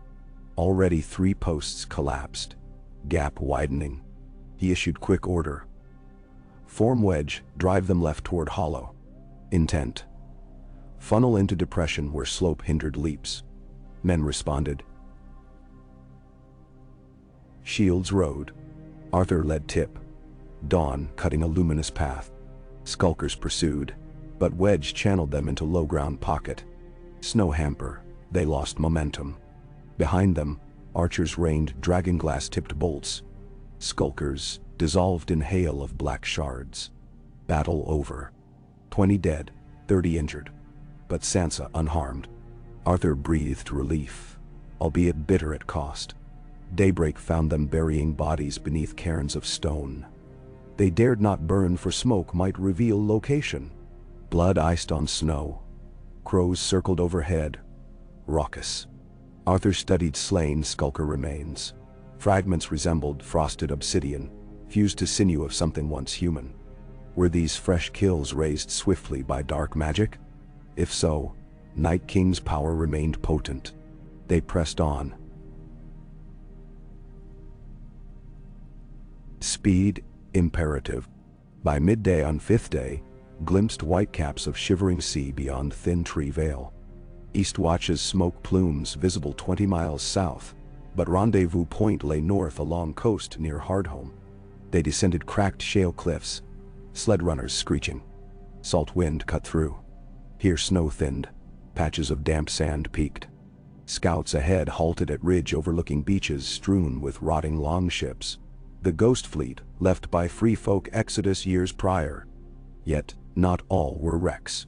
At least 5 newly beached vessels. Sleek, unfamiliar sails collapsed, clustered near charred ruins of Hardhome's broken docks. Spying through bronze far eye, Arthur spotted banners unfurling lazily. A golden rose on green. Tyrell vessels arrived early, moored where planned. At sight, relief washed, but relief soured into chill suspicion. Decks looked deserted. No sailors moved. Gangplanks lowered, but no tracks in wet sand. Arthur ordered formation halt. He, Lyra, and 8 rangers advanced to reconnoiter. The shoreline smelled of salt and rot. Gulls screeched. Arthur drew Dawn partly for light. They approached first ship. Ropes moored to pier pilings, hull immaculate.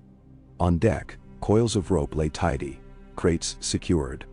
Yet not a single voice. Lyra whispered, "Crew wise enough to hide?" Arthur motioned silent. He scaled rope ladder. Deck planks slick. He stepped lightly, senses taut. Door to forecastle cabin ajar. He nudged it. Darkness, stale air, and stench of death. Inside lay crew. 13 sailors, throats slashed, eyes pale. But not white pale. Rather, blood empty. No sign of ice magic. Arthur knelt. Wounds neat, single stroke each. He inspected cabin floor. Letters carved. 3 vertical slashes, then curved line.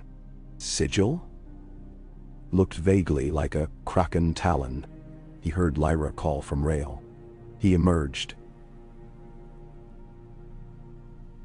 She pointed seaward. Off coast, black-hulled ships rose like iron teeth. Sails emblazoned with golden kraken of House Greyjoy. A raiding party. Horns blared along cliffline. Arthur dashed to gunwale.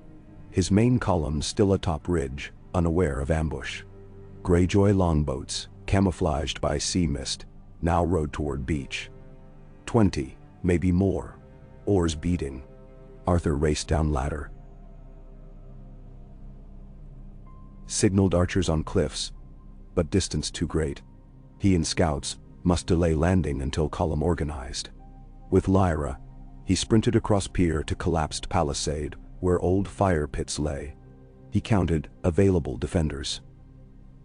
8 rangers, 6 Mormonts staying with sleds plus Sansa's small guard, Meager. Hold them at ramp, Arthur barked. Aim for helmsmen. They drew bows. Greyjoy longboats scraped ashore. Reavers spilled. Leather armor. Axes. Some bore torches. They intended capture supplies. They saw small defense, roared in eagerness. First wave charged up beach. Arthur stepped forward, dawn unsheathed. It gleamed under washed sunlight, startling some. He took stance. Reaver swung axe. Arthur sidestepped, cut handle, thrust into chest. Another attacked. He parried, riposte, severing arm. Battle along shore erupted. Lyra's axes whirled, felling a brute with sea urchin tattoos. Rangers loosed arrows from atop crates. Still, numbers overwhelming. Dozens poured. Arthur yelled to Sansa's driver to turn sleds back upslope. But sudden commotion behind. New horns. Yet northern, cresting ridge, dozens of riders thundered. Bears, hillmen, free folk. They had realized fight and descended. Tormund's detachment? No. Jon had parted earlier. But among riders, Arthur spotted Mage Mormont herself, roar audible across surf. She charged. Spear level. Smashing into flank of Greyjoy line. Mass of melee churned. Arthur pivoted, carving space until he faced a tall ironborn clad in scaled armor, bearing war axe etched with kraken. The man grinned shark-like. "I know that blade," he spat. "Yes, word of the morning, thought drowned in legend. Worth a king's ransom. You'll earn only Dawn's wrath," Arthur answered. They clashed. Axe heavy, style brutish. Arthur danced, slashed forearm, dodged backswing. Axe clipping his pauldron jostled him. He pivoted, using momentum to deliver rising cut under opponent's guard. Steel split mail, ribs ended boast. Greyjoy morale faltered. More northern riders poured, arrows whistling. Ironborn retreated to boats, dragging injured. But Mormont women broke line, axes splitting oars, preventing launch.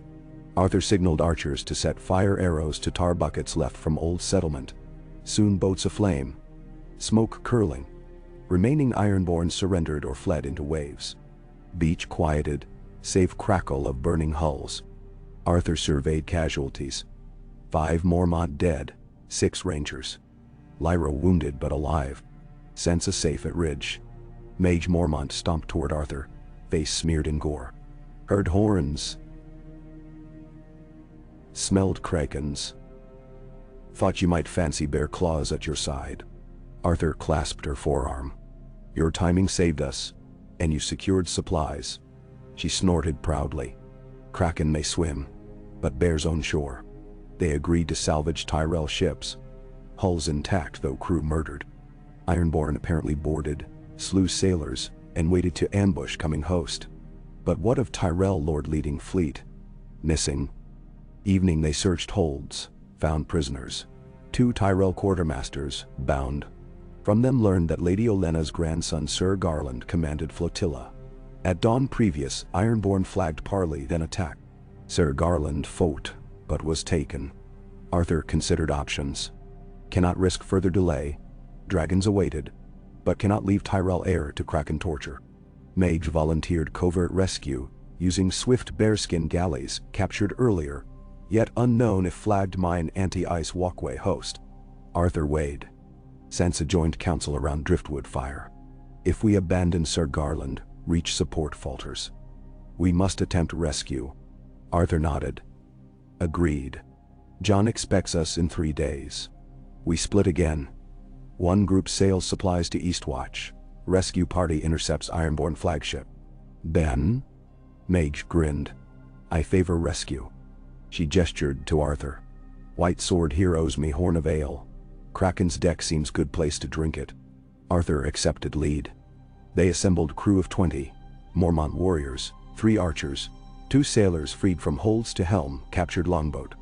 Under moonless sky they rode silent into open sea, hugging coastline north, then veering east, where Ironborn fleet anchored beyond Small Isle.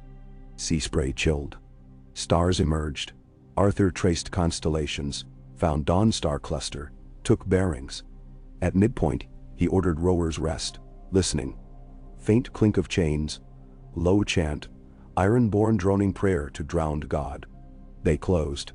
Gray shadow of flagship loomed, lanterns glowing amber. No sentries along stern, overconfidence. Arthur motioned. Grappling hooks, silent climb. He scaled first, Dawn strapped back. Deck smelled of brine, pitch, old blood. Low voices forward. Arthur crept with Mage, her axe ready. They reached mainmast where prisoners lashed to mast stump. Sir Garland Tyrell and 3 sailors.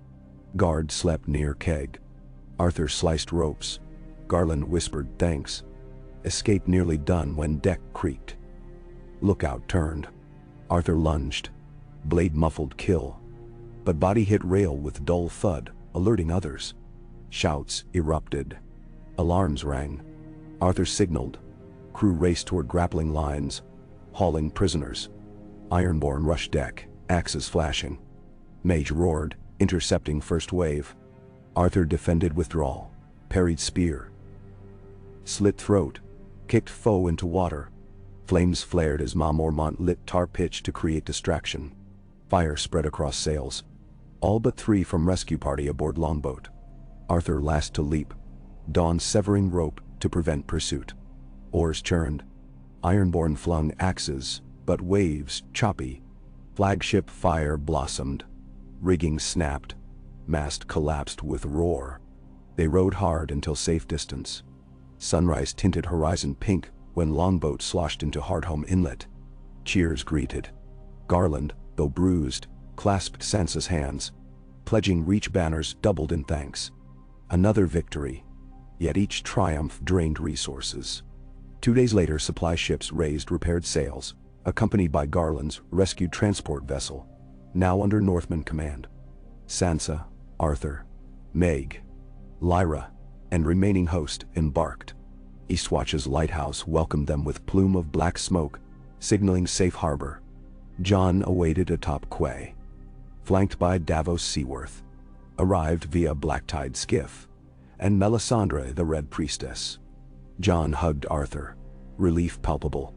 We heard of Ironborn attack. Feared worst, Jon said. Worst postponed, Arthur replied. They convened war council inside Eastwatch's mess hall.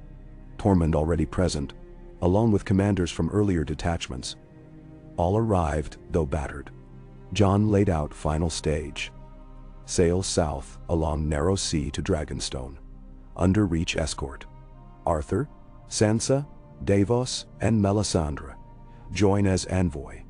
Tormund and Mage fortify Eastwatch with newly arrived Tyrell grain and lion's share of free folk. Arthur voiced concern. If Night King strikes Eastwatch while main sword carriers absent, Jon countered. We leave dragonglass arsenals and garrison thrice previous. Dragons and fire will prove decisive. Without them, all forts fall eventually. The risk is necessary. Men so agreed. Sailors loaded casks, boards. Dawn remained at Arthur's side. He would show Starsteel to Dragon Queen. Before departure, Arthur climbed wall with Jon once more. Seas crashed below. Gulls wheeled.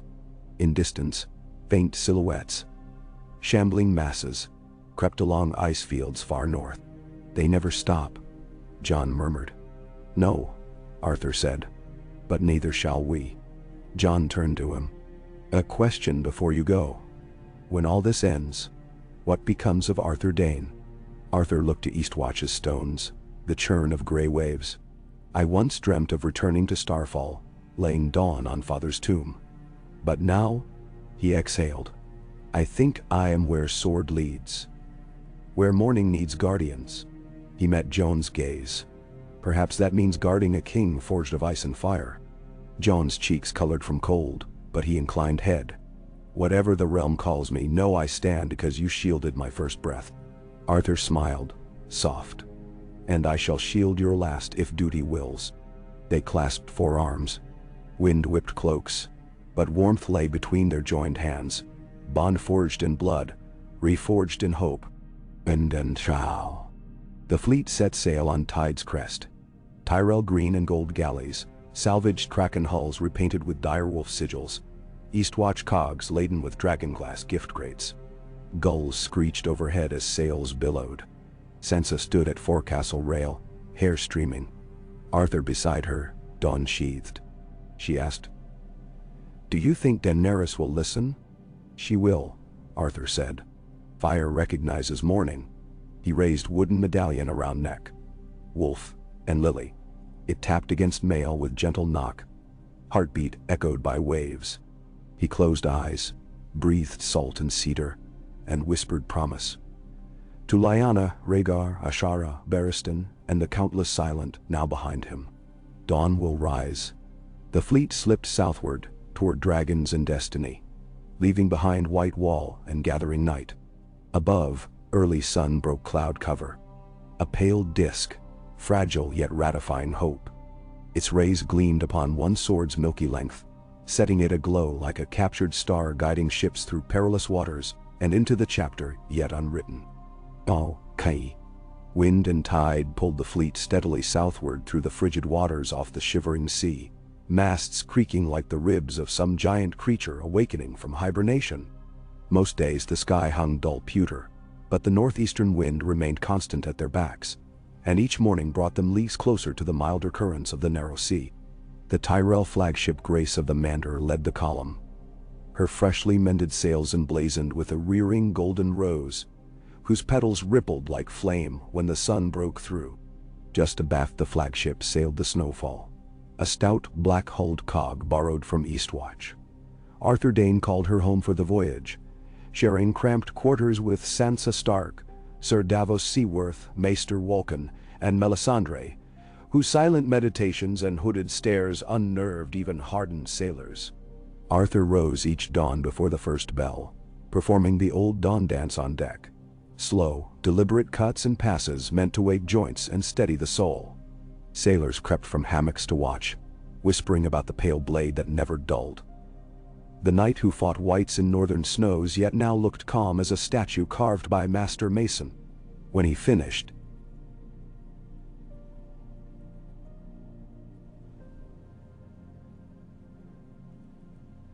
in the cool air, he cleaned the sword with an oil rag that never seemed to stain.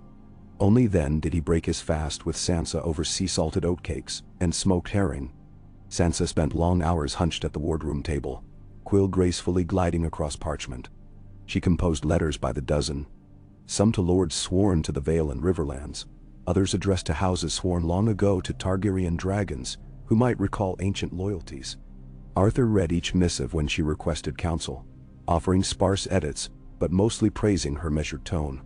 She wielded persuasion the way he wielded dawn, precisely, without wasted motion. Evenings found Sir Davos on the forecastle, recounting tales of Blackwater Bay and the onion smuggler who became a lord. Young Tyrell officers flocked around him, eager to absorb every scrap of battlecraft. Melisandre listened from the quarterdeck with that half-smile, suggesting she gleaned truths others missed. Arthur caught her watching him at odd moments. Her ruby collar pulsed with faint inner fire whenever their gazes met. On the 10th day, a squall approached from the south-southwest.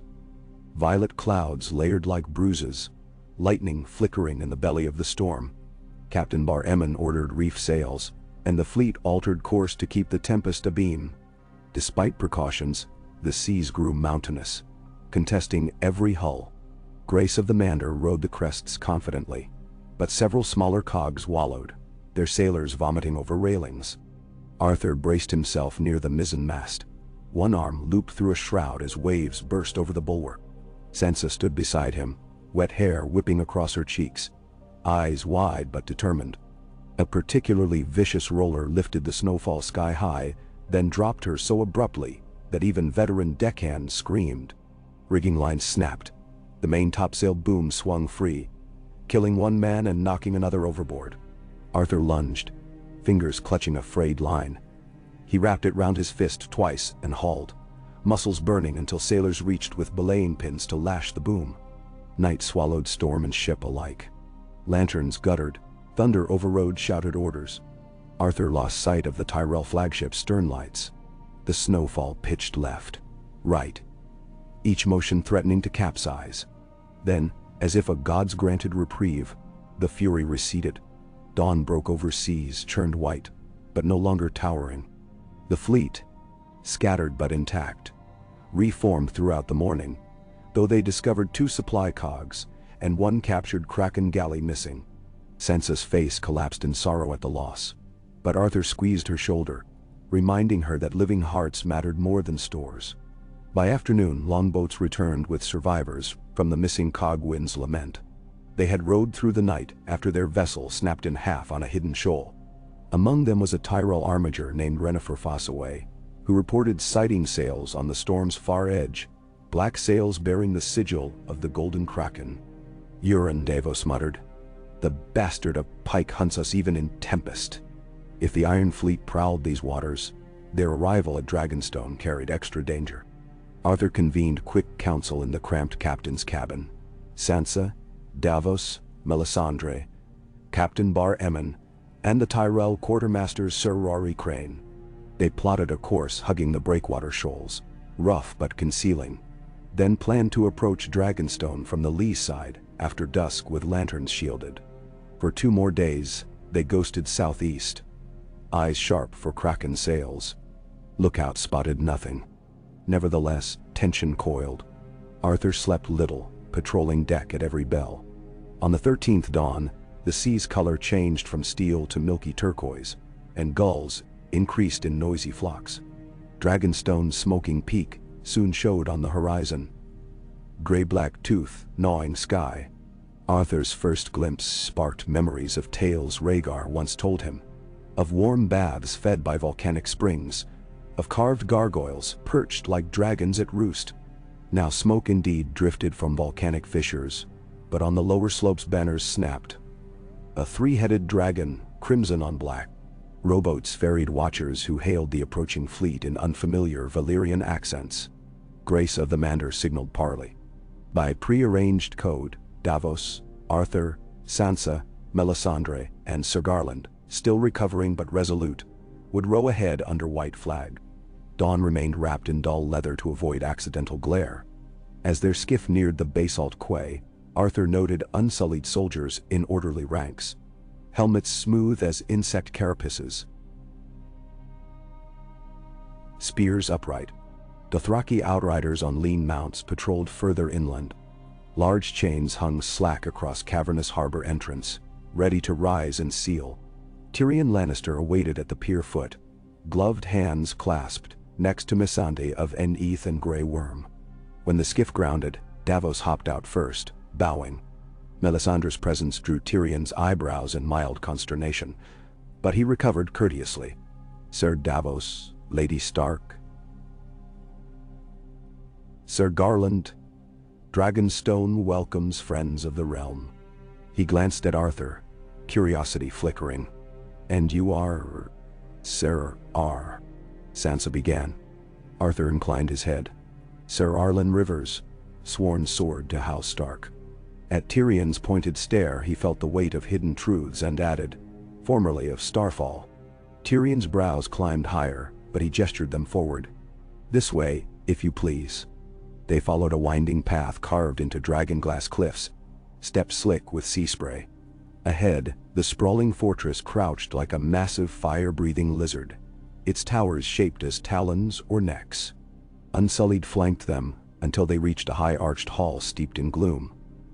Only torches set in sconces cast shifting light across black stone walls.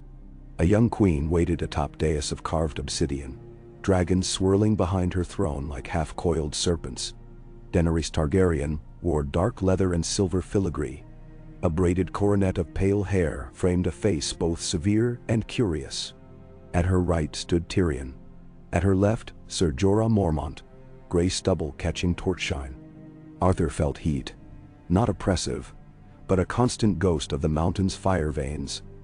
And another sensation, like dawn trembling under its bindings. He suppressed the urge to draw the blade. Daenerys' gaze swept their company. "Welcome to Dragonstone. You come at the request of my hand," she said to Sansa. "But I wonder if the North has business with me beyond letters." Sansa stepped forward, cloak trailing white fur. "Your Grace, winter's threat marches south. My brother Jon, now king in the North, seeks your aid. Dragon's fire and Valyrian steel may be all that stops the Night King. Your brother refused my invitation once." Daenerys' voice held steel but no malice. "He sent men to mine dragonglass, then vanished when Raven said the wall was breached." Sansa nodded. "And it was. But it holds again. Barely. Jon fights there still, buying us time. He sent us to ask anew for dragons and the armies you command." "Then Tyrion interjected gently. "We have heard rumors of White Walkers falling before star-forged steel. Is that true?" Arthur took a step. Eyes turned to him. He unwrapped a dawn, revealing its milk-white glow. Gasps murmured among Unsullied. Jorah's breath caught audibly, his house once cradle to this legend. Arthur spoke, voice calm. "This blade felled 4 White Walkers at Shivering Gorge and broke their ice spears. Sir Arthur Dayne, sword of the morning, swore it to Lyanna Stark's son that it might serve the living." He lifted the sword, letting light play on the walls. "Now we ask Dragonfire to stand beside Starfire." Daenerys descended 2 steps, fascinated. "I know the tales. My brother Viserys coveted that sword more than crowns. Yet here it stands aligned with wolves." She looked at Sansa. "If such legends breathe, perhaps so do the walkers." She touched the pommel lightly. Dawn thrummed. Her violet eyes locked on Arthur's gray. "I will hear your full story." In the war room, Arthur recounted events from Tower of Joy to their escape from Ironborn ambush. Tyrion listened intently, occasionally scribbling notes. Ser Jorah frowned at mention of his cousin Maeg's bear riders besting krakens. Grey Worm asked precise questions about Walker's physical limits. Missandei recorded each detail. When Arthur finished, Daenerys paced before the massive carved table that depicted Westeros. "You asked me to risk my dragons, a dwindling breed. On a war, many in the south still deem myth." Melisandre's low voice floated. "I have seen the army of the dead in flames that speak no lies. A great darkness swallows dawn unless fire and ice unite." Daenerys paused beside the Red Woman. "You once advised sacrificing a princess. Why should we now trust you?" Melisandre bowed her head. Because I burned a child, and the night burned me in return. Only victory over the true darkness can atone for that sin." Davos' face hardened, but he said nothing. The hall hung silent until Ser Jorah exhaled. "Khaleesi, dragons were born for this. A foe beyond men's quarrels." Tyrion added, "If Davos Seaworth and Arthur Dayne both set pride aside to kneel before you, we would be foolish to ignore." Daenerys returned to her throne, palms resting on obsidian arms. "I will fly to the north, one dragon with my person. Rhaegal is largest now. Drogon must remain to guard Dragonstone." She raised voice so all heard. "My fleet shall carry your grain and men north within 2 days. Meanwhile, ravens will go forth proclaiming alliance of dragon and wolf, and of dawn." "Then?" Sansa bowed. "The north will not forget." Arthur sheathed dawn. He felt momentum shift, as if wheels of destiny clicked onto new track. Yet he wondered if time remained. The Night King would not idle. Hospitable quarters were set. Sansa in a turret overseeing the sea. Arthur lodged in a narrow chamber once used by Targaryen Kingsguard. Night fell deep and warm from volcanic vents. Arthur slept little. Dawn's hum, and memories of Rhaegar singing to unborn child, wove through dreams. Before sunrise, a knock jarred him awake. Grey Worm stood, lantern casting amber glow. A small council in Harbor Tower. Arthur arrived to find Daenerys armored in dark scales, trousers tucked into riding boots, silver-inlaid vambraces strapped. Tyrion, Jorah, Missandei, Sansa, Davos assembled around a table where charts of the stepstones lay. Rhaegal waited on a cliff outside, wings mantling restlessly. Tyrion explained. Scouting gullers spotted Euron's flagship Silence anchored behind drift marks, basalt outcrops. Right on our supply route. If he captures your ships, your grace, our grain is lost. Then no. Arthur spoke. We must strike first, prevent blockade. Daenerys nodded. Rhaegal and I will burn his fleet to flotsam. Sansa frowned. If Euron sees dragonfire, he might flee to regroup. We should lure him into committing his flagship, then spring trap. Arthur suggested using the Tyrell galleys as bait, concealed unsullied inside barrels disguised as cargo. Once Silence grappled, unsullied board, disable scorpions, hold long enough for dragon to swoop. Tyrion approved. Less risk to Rhaegal, and demonstrates unsullied discipline. Plan set. At dusk, Grace of the Mander would sail alone past the outcrop. Signal distress feigning broken rudder. Silence, famed for predation, would close. At grappling range, hidden troops would burst forth. Arthur would stand on foredeck with Dawn, a lure for Euron's vanity. Meanwhile, Maester Walken would signal Daenerys circling high with Rhaegal. Once Scorpion ballistae neutralized, Firestorm not. Arthur insisted on personally leading boarding team. Sansa objected softly, but he argued only Dawn could parry Euron's Valyrian steel axe rumored to exist. She conceded with clenched jaw. That afternoon, Arthur instructed unsullied squad. Hand signals, timing. He rubbed pitch into Dawn's sheath. To dull shine, until reveal. Hearts beat in eerie calm as sun bled across water crimson. Grace of the Mander drifted under slack canvas. Crew feigning panic as booms clanged. Silence emerged from shadows, enormous. Silent indeed. Prow carved likeness of screaming maimed face. Euron's laughter carried across water. Look, lads, a golden rose wilting in brine. Prepare hooks. Arthur positioned amidship beneath tarpaulin. Grappling lines whizzed, thudded into planks. Ironborn surged across gangways. At Euron's bark, scorpions creaked into position. Arthur waited until three-quarter deck swarmed. Then jerked tarp free with cry. Unsullied leaping from barrels, shields high. Surprise ripped through raiders. Euron himself swaggered onto gangway. Dark leather cloak studded by coral charms. Eye patch glinting harwal. He bore a wicked, curve-bladed axe. Valyrian steel dulled darker than night. Sight of Arthur's drawn dawn arrested his stride. His smile widened. Well, well, thought I smelled daylight on the breeze. He swung axe lazily. Come earn your legend. Arthur advanced, footing sure despite rolling deck. Their weapons met with metallic skirl, white star steel against shadow steel. Sparks and frost motes exploded. Euron pressed with brute arcs. Arthur parried close, redirecting force. Bodies fought around them, unsullied spears plunging, ironborn hacking. Euron feinted low, then reversed overhead. Arthur slid aside, tip of axe skimming mail. He counterthrust. Euron twisted, blade carving gash in Arthur's bicep.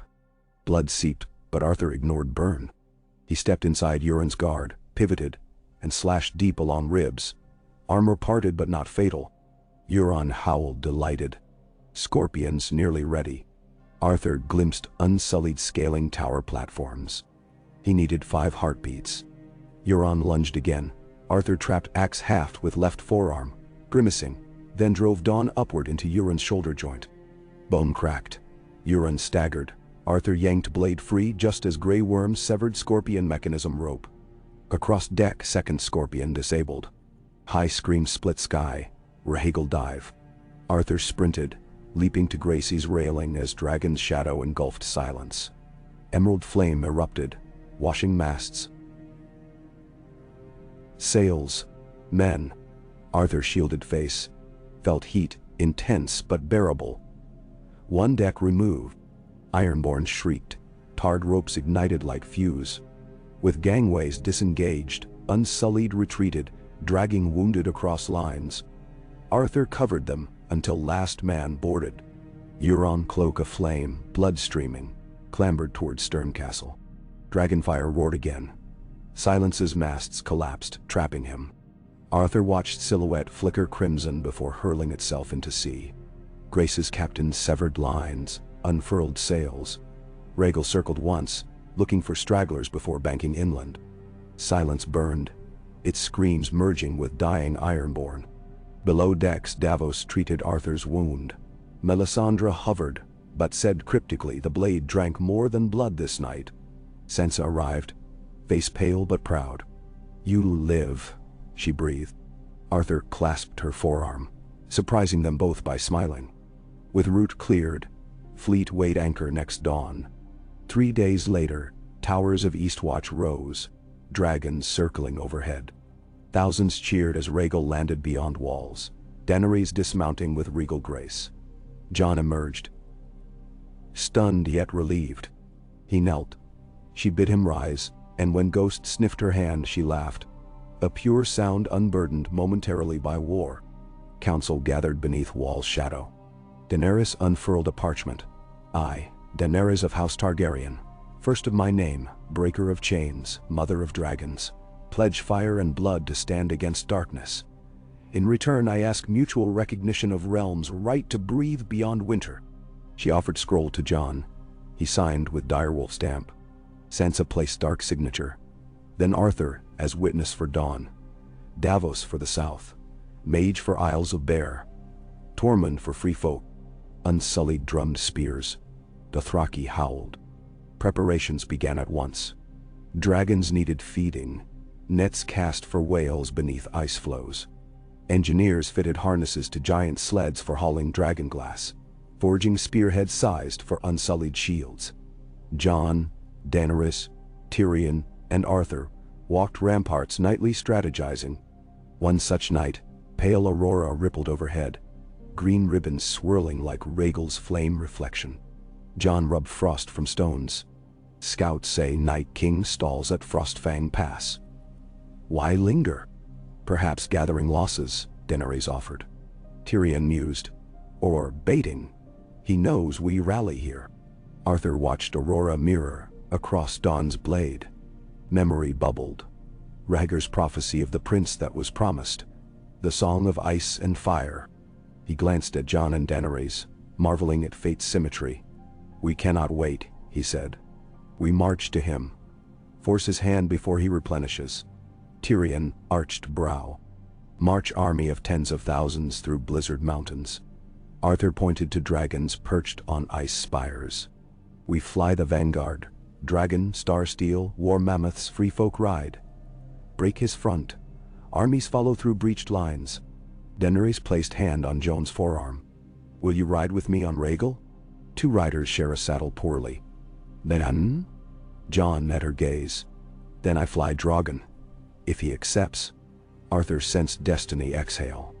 2 dawns later, training paddock cleared for test.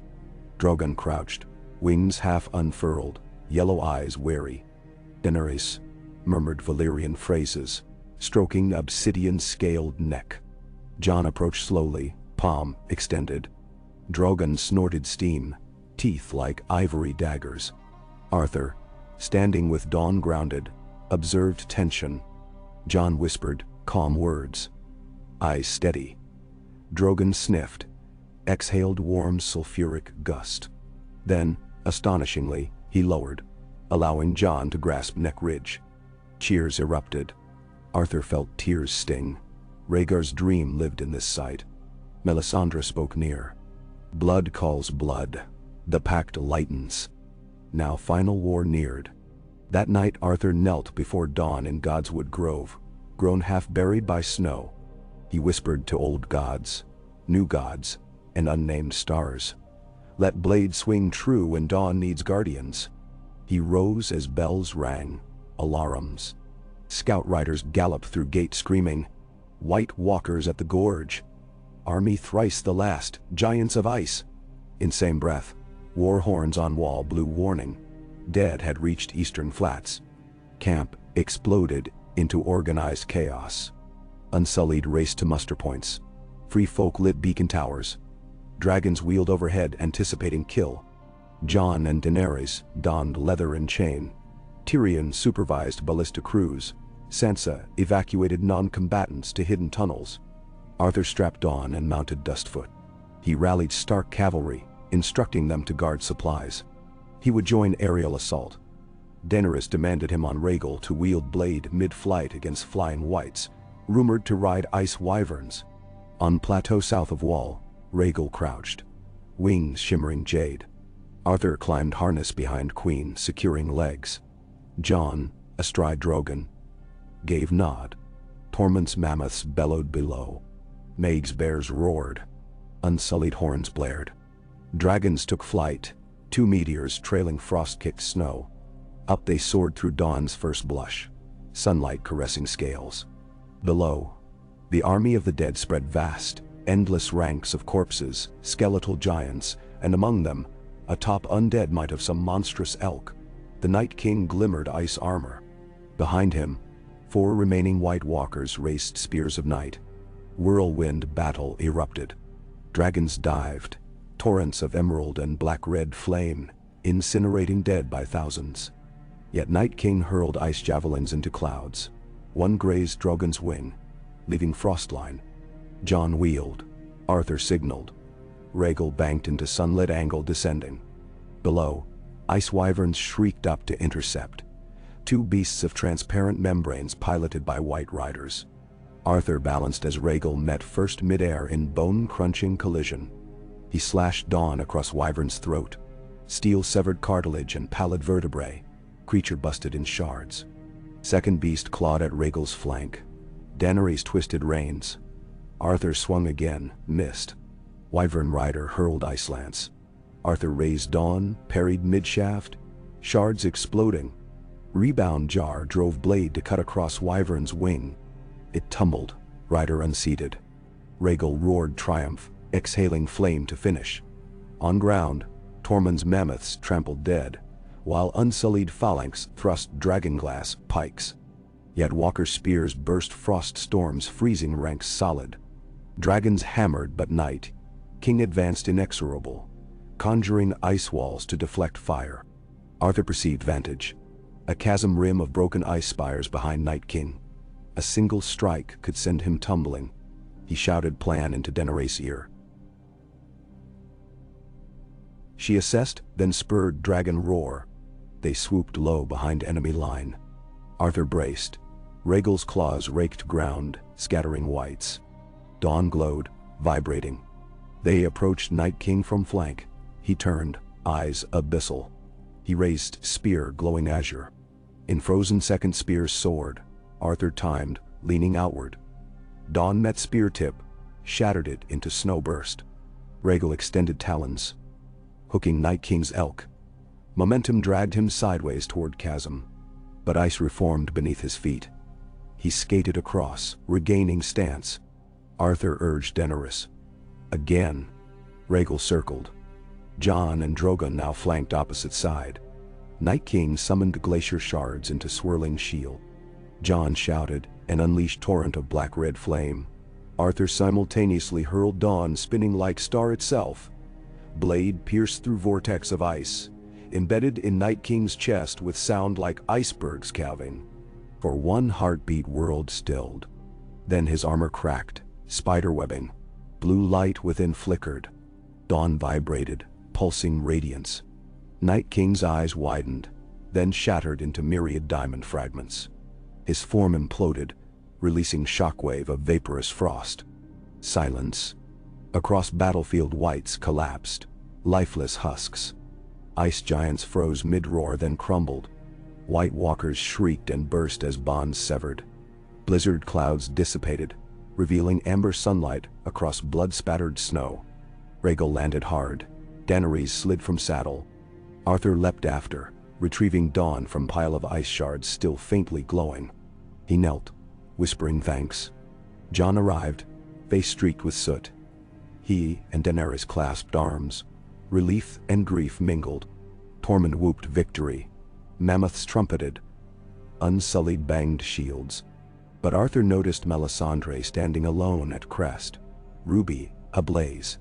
She met his eyes, smiled weary. In whisper carried oddly far, she said. The prince that was promised came, and morning followed. Ruby dimmed. She collapsed, body turning ash and drifting on gentle wind. Arthur bowed head. And oh, after days of pyres and morning songs. Survivors gathered before Winterfell's Godswood, where Jon and Daenerys presided over council shaping realm's future. Sansa stood to Jon's right, Tyrion to Daenerys' left, Arthur flanking, wearing simple leather despite offers of lordship. Lords hailed union of North and Targaryen crown, but both rulers declined thrones, proposing council of kingdoms bound by mutual defense. Winter's scars taught humility.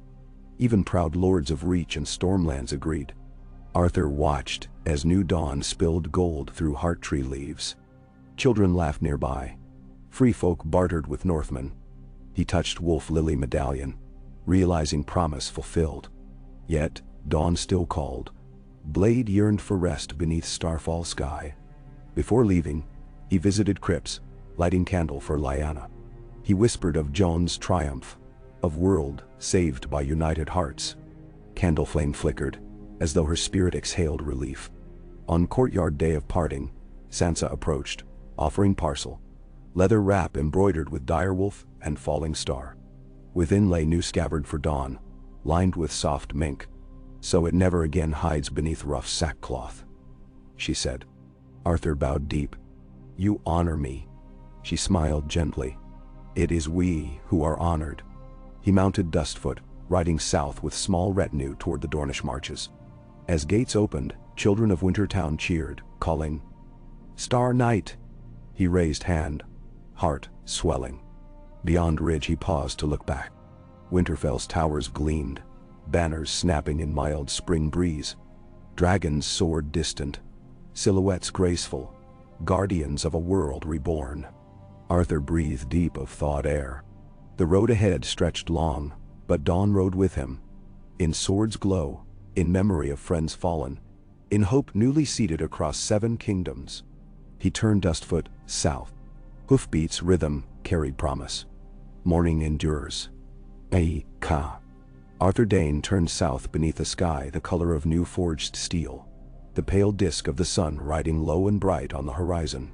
Dustfoot's hooves drummed a steady cadence along the king's roads, thaw-soft verge, breaking patches of crusted snow as easily as an old branch snaps beneath winter's weight. Behind him trailed a spare company of 10. 3 grizzled Winterfell outriders who had seen the dead fall at the gorge, 2 free folk warriors eager to taste the green of the south, a silent, unsullied veteran whose spear now bore a carved direwolf, a bright-eyed Tyrell squire named Armand sworn to serve until Arthur reached Starfall, and an aged Septon who longed to pray in the Summer Isles, but vowed. They rode light, each man carrying only what he could fasten to saddle: alt meat, dried apples, and one dragonglass blade apiece, souvenirs of a war already drifting into myth. The first leg of their journey spanned the neck. Twice they saw remnants of the Night King's war. Mounds of blackened bones piled in clearing centers, gaunt carcasses of giants half entombed in thawing peat, and brittle shards of ice that shattered beneath the touch, leaving nothing but tears of water on moss. At one such cairn Arthur dismounted and knelt, pressing a palm to the fragile fragments. Dawn stirred faintly at his side, as though recognizing the last traces of that ancient sorcery. Then the light settled, and he rose. They passed Moat Cailin without incident. The ruined towers still bristled with spears of weathered stone, but banners of House Reed fluttered atop the least broken column. A black lizard lion on gray-green cloth. Howland's daughter, Mira, hailed Arthur by name and insisted the party share eel stew thickened with cattail flour. Over supper in a candlelit hall of broken arches she spoke of Bran Stark, now king of the realms remembered and realms yet unseen, who resided in White Harbor while a new council drafted charters meant to bind kingdoms without binding necks. Arthur listened, quietly heartened that Ned Stark's lineage had not merely survived, but found purpose beyond war. In Mira's eager descriptions of Bran's calm, he heard echoes of men who had found sight beyond sight, and he prayed history would grant this new king gentler roads than his siblings had walked. They departed at dawn, hoarfrost silvering saddle straps. For leagues the land rolled gentle, covered in tall sedges and the first green spears of wild onion. They forded the Blue Fork 9 days later, water cold as rumor. In the Riverlands refugees erected fresh cottages of willow wattle. Smoke from sugarbeet fires curled through bare-limbed oak groves. At Maidenpool, they found the broken docks humming. Tyrell grain barges moored next to iron-bound Nars from the Iron Islands, their sails no longer painted with krakens, but with the sigils of houses reconciled after Euron's defeat. Arthur saw an ironborn youth help a Riverlander fisher haul nets. 30 paces away, a veteran of the Blackfish's rebellion stitched that same Riverlander's ripped sail. He felt, for the first time in many years, that walls once built of suspicion might become gardens if tended. At River Run, Lord Edmure Tully received them inside walls, whose stones still bore the soot of Lannister siege engines. The great hall smelled of river mud, and the new rushes scattered to celebrate the return of spring. Edmure's auburn beard had paled with grief, yet his greeting carried warmth. He asked after Sansa and Jon, after Daenerys and her dragons, and lowering his voice, whether the sword of the morning meant to brandish dawn again in southern courts. Arthur's answer was measured but honest. He traveled to lay the sword to rest, though whether rest meant slumber or waiting was for the gods, and perhaps children yet unborn, to decide. Edmure nodded gravely, gifting Arthur a small carved box of weirwood containing 3 silver trout scales, said to bring luck on journeys across water. They left next sunrise, crossing the Tumblestone by an unfinished span of logs. Here, tragedy struck. One of the free folk riders, hurrying across a slick beam, slipped. His horse plunged sideways into the river, leg shattered. With no safe way to pull the beast free, the rider leapt into the rapids to cut the bridle and whisper a farewell in the guttural tongue of the Frostfang valleys. Arthur's men dragged him ashore half frozen, but the horse was lost beneath churning milk-green water. That night, Arthur shared the man's watch and listened to his quiet mourning. He had raised the horse from a foal gifted by a free folk widow whose hut he had once defended against raiders. Arthur said little. Instead, he stood vigil with dawn drawn, its light casting a halo on the cold ground, while the man buried a tuft of the horse's mane beside a lone willow. Loss, Arthur thought, had become the soil from which their new age sprouted. Perhaps bloom and sorrow would ever be entwined. South of the God's Eye, signs of Tyrell restoration spread. Orchards long fallow now sported pale blossoms. Charlaters rebuilt. When Arthur's company reached the Blackwater, they found a new ferry. Its operator a one-handed former Lannister infantryman who waved away coin. "A debt to the north," he said, "for driving the night back where we Southrons failed." That evening, fires along the riverbank glowed amber. Fishermen sang bawdy ballads about a dragon queen who tamed a wolf king. Though the lyrics changed each stanza, sometimes scandalous enough to make the Septon blush crimson. 3 days later they turned west at Bitterbridge, passing into Reach lowlands alive with sun-yellow colza. Their arrival at Bitterbridge proper coincided with a market day. Though they wore road grime and bore no fancy banners, whispers of Arthur's name preceded them. Merchants pressed honey cakes into their hands, children begged glimpses of the pale sword. Arthur obliged once, unsheathing Dawn just long enough for its sheen to dance upon a millpond, then wrapped it again.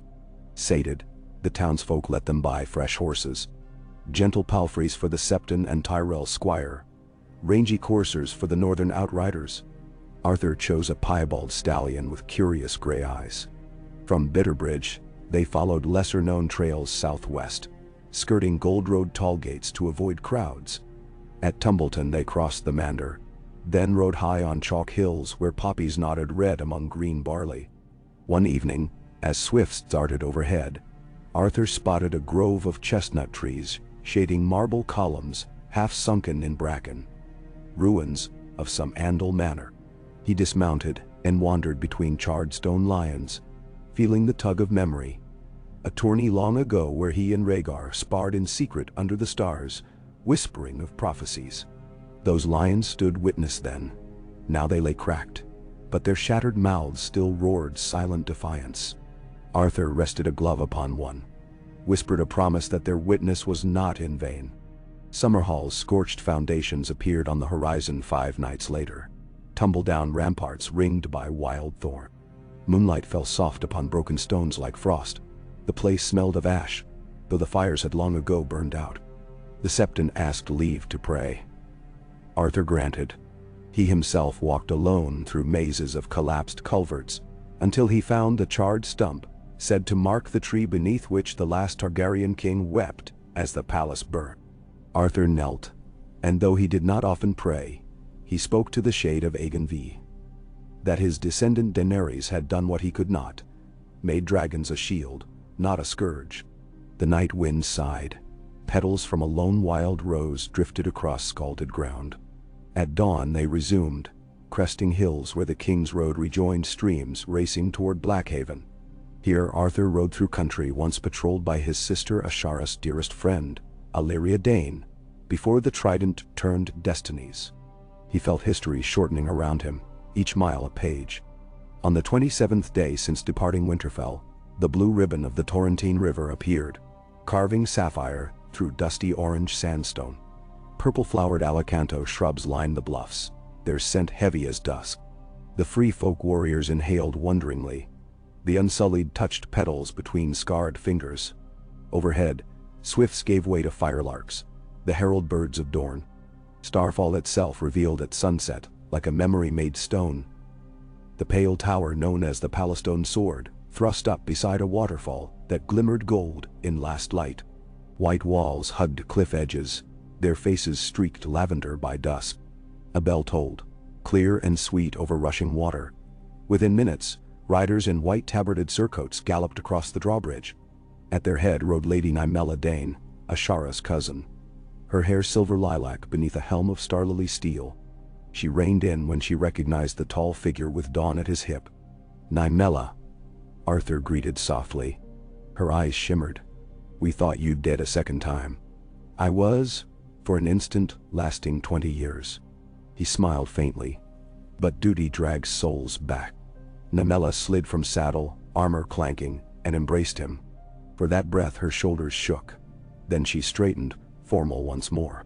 "The castle awaits its sword." Procession crossed the bridge, hooves ringing on marble planks quarried from the rain-shadow peaks. House Dayne's small folk lined archways, holding candles. Many had never seen the sword of the morning in life, yet every face carried a hush of reverence. Within the main keep, Lady Illyria Dayne, now ruling in name for lack of male heir, since Ulrich perished at the Trident and Edric, yet traveled Essos, met them by starlight spilling from an oculus. She welcomed Arthur with Dorne's courtesy, dried fig, salted cheese, a draught of sweet-water wine. She listened as Arthur sketched the tale of ice, fire, dragon, and dawn. Tears glistened when he spoke of Ashara. "Your sister," he said, "walks in every choice I make." Ilaria pressed his hands in silent understanding. A council assembled the following day. Castellans, maesters, and those knights sworn Dayne. In the round solar hung charts of desert wells and orchard grafting schedules, yet all eyes fixed on Dawn resting across Arthur's knees. He explained intention. The sword must return to Starfall's crypt until the next sword of the morning earns it, as tradition required. Some protested. Dawn's light belonged to living wars still smoldering among petty lords, but Arthur shook head. When swords sway policy more than truth, ruin follows. He described walking the ruin of Summerhall, how flame born of hubris devoured house and hope alike. Then he offered Dawn to Lady Nymella. Yet she declined. "None here are worthy," she said, gaze steady. "We can guard it, but wield? No." Arthur sensed truth, but also possibility. "There is one," he replied, "who may yet come south when time ripens." He spoke nothing further, but every mind conjured image. Jon Snow, though neither snow nor bastard now, bred of wolf and dragon, forged under morning's blade. Evening ceremony in the Hall of Fallen Stars saw Dawn borne before Arthur by 2 pages. Candles lined aisles, their flames mirrored in polished floor tile. At the far end stood a dais carved with constellations. Behind, a stone archway opened to stair descending into Crystal Cave, where meteor that birthed Dawn had first struck. Arthur mounted dais, unsheathed the blade, and lifted high. Light refracted from blade across walls, flickering like the aurora above the wall. He spoke not of war, but of dawn, the promise each night denies and each morning fulfills. He vowed that Dawn would sleep until the realm again faced darkness nothing else could pierce. Then he turned, walked through arch into the cave. The chamber beyond glowed faintly from moss that drank stars. At its center, a plinth of milky quartz waited, carved with 9 names, each sword of the morning for 1,000 years. Arthur brushed dust from his own name, carved by stonemasons believing him fallen under Robert's hammer. He rested Dawn in the cradle above inscription, blade fitting with a hush-like breath released. A soft shimmer slipped along its length, and light gradually subsided, as if satisfied. He withdrew. Lady Ilaria sealed cave with bronze-bound doors, wax dripped across seam, sigils of sun and star stamped seals. When the last candle was extinguished, silence deeper than ocean filled the hall. Days passed in gentle routine. Arthur remained guest, as his companions were feted with Dornish feasts. Spiced lamb, pomegranate stews, flatbread soaked in sour honey. The Septon found quiet for prayers. The Unsullied sparred with Dayne guards. The free folk explored cactus groves, laughing at fruit that pricked those who grabbed too eagerly. Arthur spent mornings on balcony, overlooking the Torrentine, meditating. Without Dawn at his hip, he felt lighter and oddly vulnerable. He recalled whispered fear that if sword left his hand, so would purpose. Yet as sun rose over copper cliffs and kestrels rode thermals, he recognized another truth. His purpose lay in guiding future, not wielding past. One afternoon, Nymella joined him. "There will be those who question your choice," she said.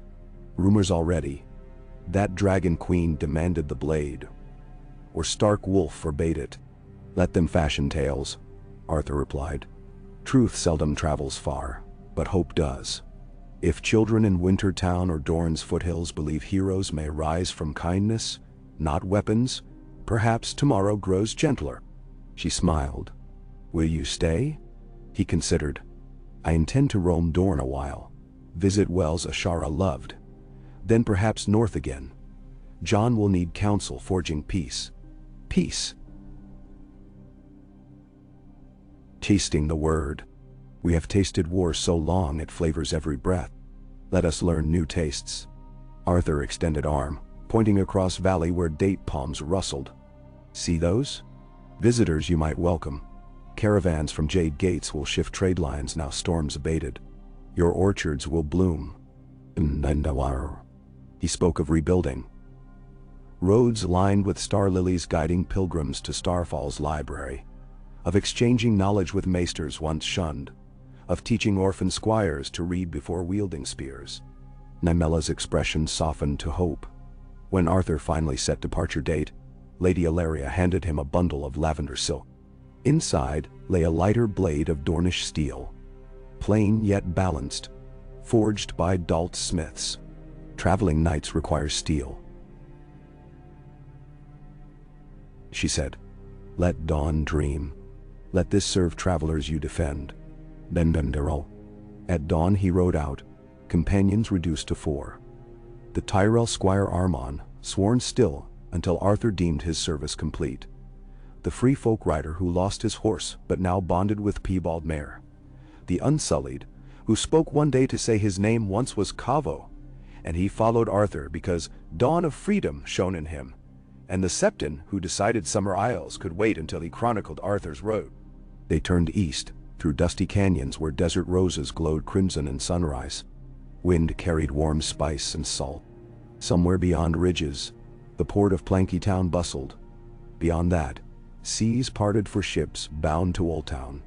Arthur intended to visit the Citadel to deliver copies of Maester Wolken's observations on White Walker physiology, knowledge that might save distant ages.